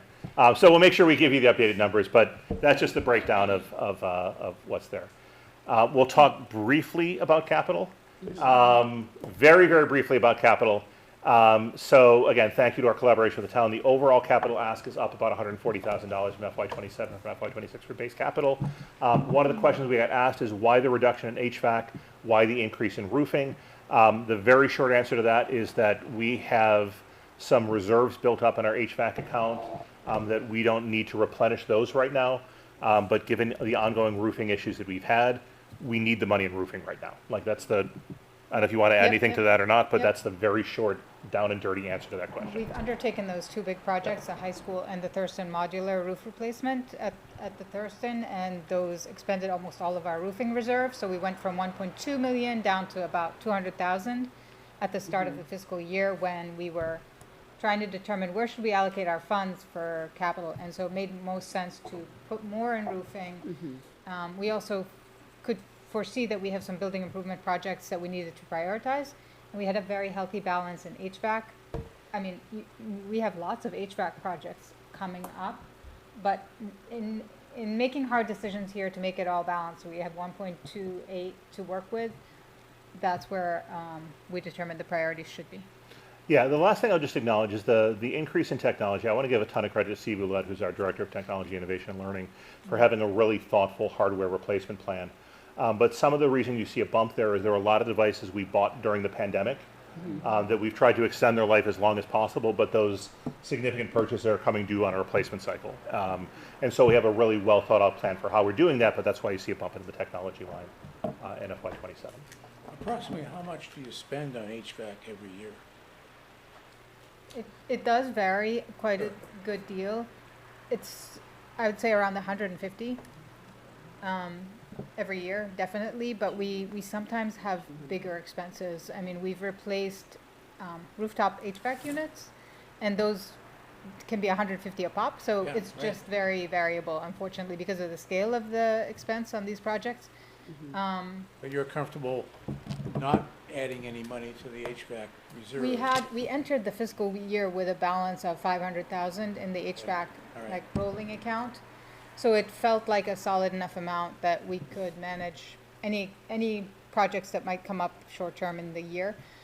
There is, for larger projects, there's a good amount of planning that goes into it. So honestly, Sure. those are typically funded, better funded as like separate capital Yeah. articles, yeah. And then we take more time to plan and to go out to bid for them, and so you can't just do them overnight. Have you looked into the MSBA's repair program? I know I've asked before, but I know they had paused it for a while, but I believe it's back up and running. And I don't think even though we filed an SOI for Thurston, I don't think it precludes you from participating in the repair program. Yeah, so the accelerated repair program is back again. Yeah. While the ARP does not necessarily preclude you from an SOI for a core project, they certainly do like to spread the money around to districts. And if we're putting our eggs in one basket right now, we put in the SOI basket. I'm trying to say that as delicately as possible. They've also changed it to be an alternating year model, right? Oh, that's So true, yeah, the ARP. it's once every 2 years. Yeah, that so we the can ARP apply. projects are actually every other year now. They're not every year on the submission. And they are particularly prioritizing, they've tightened up the requirements on the bid. I remember being on a training about a month ago. And some of this is particularly related to energy efficiency, and I think there are components that you need to do something, I forget what the order is. I forget if it's you need to do something with windows before you can do something with roofs, or you have to do something with roofs before you do something with windows. And so there are provisions around that And I think they're actually not, I think the next ARP cycle is a year from now. I think it's not, That's what I was saying, yeah. the 2 year, because the last time I checked, Yeah, this it's a wasn't a 27 year which we submission. could submit, Yeah. which is why I took it off my mind. I wasn't worried about it. But next year we could contemplate it. Yeah. And at that point, we'll know in December, hopefully in December 26, where we stand on the core project for the SOI. So. We talked about this, so I'm not going to belabor those. And then just finally, the data lines behind me, these are, Boston Magazine top performing high schools. We share this every year. The 24 data actually did finally just recently come out. It's nice that it takes till, March of 26 to get data from FY24 from the state. So we'll update this at some point, but it just shows that, we are getting our bang for our buck here. Some future priorities, we do have a priority of expanding middle school world language. That was a recommendation from a curriculum review a couple of years ago. It will require an examination of middle school programming. No, you can't just add something without there being a commensurate change somewhere else. And we have some other ongoing curriculum reviews. K-5 literacy is going to be a big one. We need to be responsive. There's likely going to be a literacy bill passed at the state legislature in the very near future, and we need to be responsive to what those needs are. And we talked about utilities a little bit earlier. So that is a whole lot of slides. There's some appendices here, sped costs. Why does Pine Hill have an assistant principal? What's the athletic fee revenue? We have some of the questions in there, preschool revenue. And then it's actually probably hidden slides, but all those buffer zones are in there as well too. But I'm going to stop because it's 10:25 right now and see if there are other questions that the committee has. I would like to thank you and Emma and your staff for preparing this very, very comprehensive book. It's more information about the school budget than I've seen in years. So thank you very much. Thank you. Yeah, huge credit goes to this one over here. So yeah, thank you, Lana. Yeah. So the answers to all our questions in the deck? There may be a couple of questions that are not in the deck. I don't know if there's pressing ones that I'm certainly happy to. I'd have to go back and look. Yeah. There was a lot of them, so I So don't we remember them we off the shared top of my head. the special education costs, the five-year look Yep, back. I see that. Focusing on transportation and tuitions, which is what I thought was the area of focus that was intended here. Outside of that, we presented numbers for athletic revenue and preschool tuition revenue, so those are in the deck.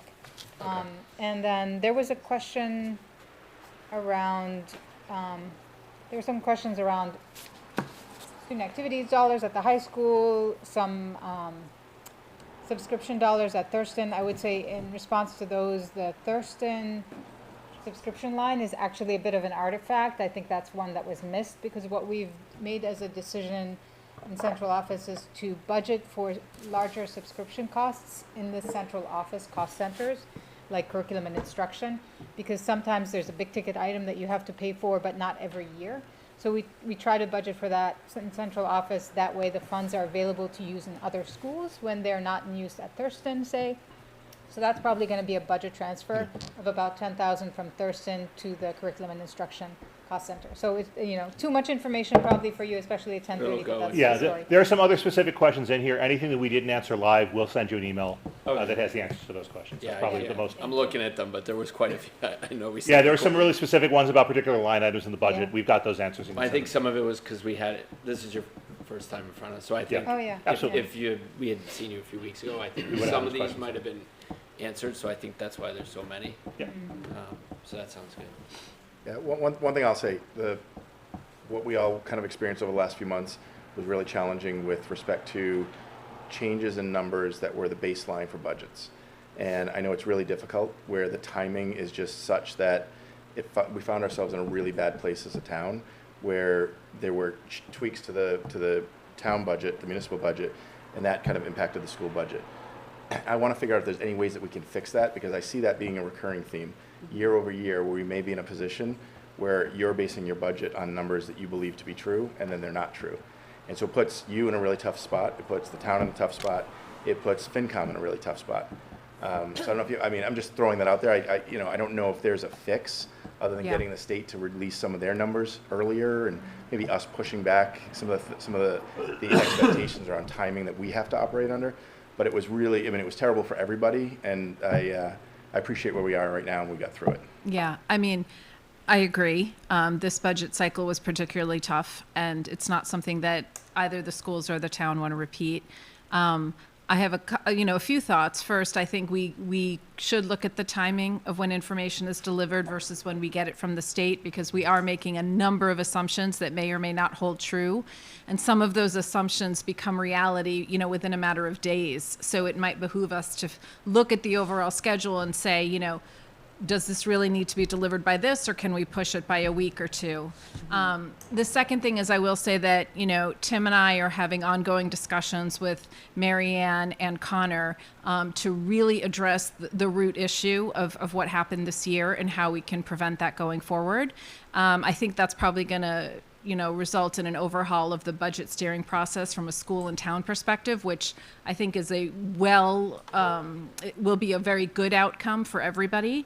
But, the schools are working hard, the towns are working hard. Ultimately, we did get to a good place with the budget. Apologies for coming to you guys so late on that and with all the churn. But I do think that there will be good that comes out of this. And that we will build a better budget process for both the schools, the towns, and overall. And I will say on that, because I've spoken to Connor already, and I'll say it to you guys right here, FinCom is part of that budget steering process, and we got cut out of the process. And so we all have to work together, and you can't forget about FinCom when you're making those decisions and doing those things, because then we have to deal with it, we have to understand it. So I think we all need to come to the table and figure out a better budget steering process that works for all of us. Yeah, and we can certainly do that. We'll definitely take that feedback back to Connor and Mary Ann. And we'll just build a better process going forward. We can only learn and Exactly. moving forward. Yeah. Thank you all. No, thank you for your time this evening. Really appreciate it. Thank you guys for all the time, putting everything together. I know we had a lot of questions. Yeah. There was a lot of stuff, so thank you very much. Thank you all. Appreciate it. Thank you for your attention. Thanks. And no more injuries. I'm gonna try not. No more. Learn to write with your left hand. It's been a little frustrating. Yeah, where's the Oh, you flying now. yeah. Well, that is cool. Meeting minutes? Well, Any questions, any comments on the meeting minutes? Motion, anybody? second. No, so any motion? Motion to approve the minutes? Second. All those in favor? Aye. Opposed? Abstentions? Should we use electronic voting? I wasn't here. You're- Elena? Aggressive. Any other business anyone has? Just the articles and the. Yeah, so we'll have to update based on what we got in the last 24 hours. We have a couple more articles. So give us a day or two. We'll update the list of articles and resend out the articles and the assignments. For those that weren't there here last time, we kind of went through and assigned based on Bye, Connor. balancing things out and giving people a taste of different things, and then also if you were newer, trying to give you some of the not as complex ones. I'll take the ones for 4, 5, and 6. I actually already assigned. I signed all of them except for the couple new ones we got today. So Allison will send the list. Okay. Actually, we can post it in the OneDrive. And so we'll put it all out there, the Excel sheet with the list and the assignments, so you know going into the meeting in 2 weeks. What if you end up voting against what the articles and stuff? Do you get reassigned or? Nope. No, it you actually can doesn't. still, you I'm can just still, curious. you can still write it. Just let's write a less passionate. Yeah. Yes. We will determine, as we always do when we go through, if we have one that's, there's a substantial in the minority, we'd ask for a minority opinion, that type of stuff. But it's a good question, Susan. Yeah. So when you're writing up the warrant articles, it's, you're effectively giving a quick description, you're framing the conversation. In the event, again, that there's a minority opinion, you're putting that in. If you were to vote against it, it's still the same thing. You may just be a little more passionate on the negative, but you'll get the input. Like, it's really important for us to take each other's input. It's one of the things that we really want to hear from people that are against it, just like we want to hear people that are in favor, because it helps to frame the write-up. And then the other thing about the write-up is, as you're going through this, previous years are all there in the OneDrive, which is great. you know, leverage some AI tools, whether it be Gemini, ChatGPT, et cetera, you know, to make it a little easier on yourself. You don't have to wordsmith everything, and if anybody needs any help, just, you know, give me a holler. So just, our next meeting is the 25th. I'm sure it'll be long, but that's our meeting where we vote. And then the articles will be due back to us, or back to all of us, the three of us, on April 2nd. Of course, if you're done sooner, send them over, you know, because Allison has to pull them all into the book. Yeah. And then, you know, get them out. Yeah, I'm a huge advocate of doing a pre-write-up, because we know what the articles are, we know what they're gonna be, and then all you're filling out is the, you know, a quick description of the conversation that took place. And we'll make sure we get the language out for the articles. Some of it's still TBD, you know. I think some of it we might not have until the select board meeting 2 days before. Well, I was gonna say, the select meeting is Monday the 23rd. We're probably not gonna get They need to give it to us on the 24th. Yeah. Yep. Because then Wednesday we meet, Correct. not Tuesday. And we don't know what changes they'll have. Because even the material we reviewed, we said we had to have questions by whatever date, and I was a day late, and my questions weren't in there. So, good job keeping the deadline. But there was material that was changed after that was provided. And so, there was... Yeah, and this is the reality. I mean, Right. I agree. Everyone's doing the best they can. I mean, obviously, there's ways to get it sooner. We would, but you know, these are the tight timelines. We moved it to the Wednesday just to give us an extra day. Yeah. I was just like... And Yes, Allison, Tuesday. last year's Yeah. town meeting book is on the OneDrive? Yes, I think the last 5 years. or Last 5 years. In Word format or PDF? PDF. Okay. Yeah. So what we'll do, So you given can't cut. You can copy. You can. You Oh, you can? can copy. You can, yeah. Yes. Oh, okay. you can R&D prior ones, Yeah. Rob and duplicate. So they're readable PDFs. So they're not Okay. pictures. They're you can copy Okay. the text. Yeah. Editable PDFs, okay. So on the 25th, just to be, there are no more presentations.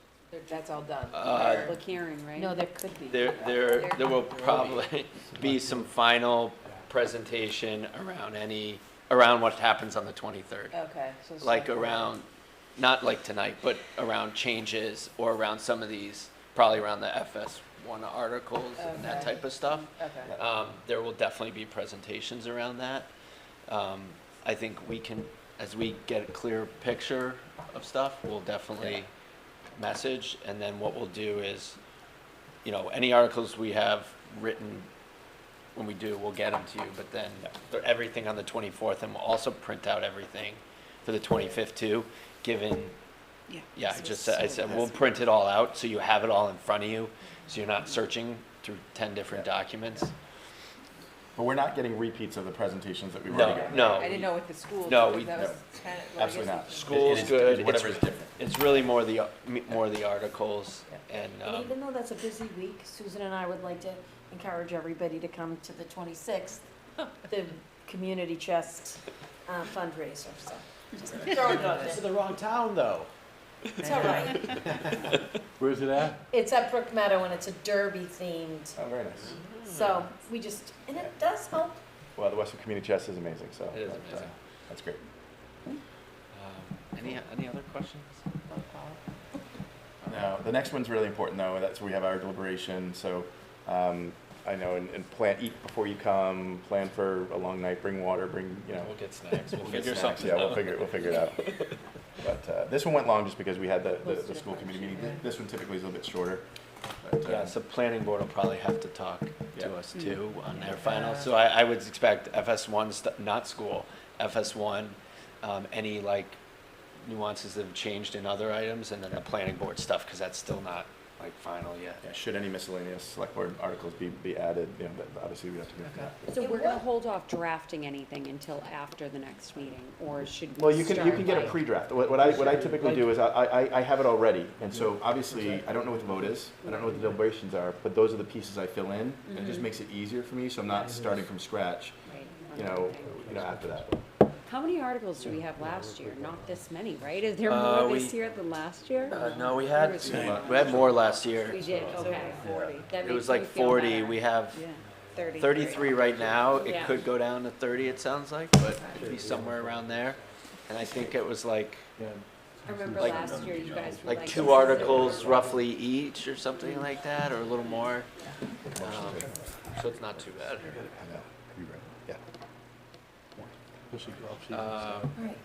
Motion. Motion to adjourn. Second. All in favor? Aye. Opposed, abstentions, meeting closed. Paul Bamford, do you have Can we the get book with the- my name on it?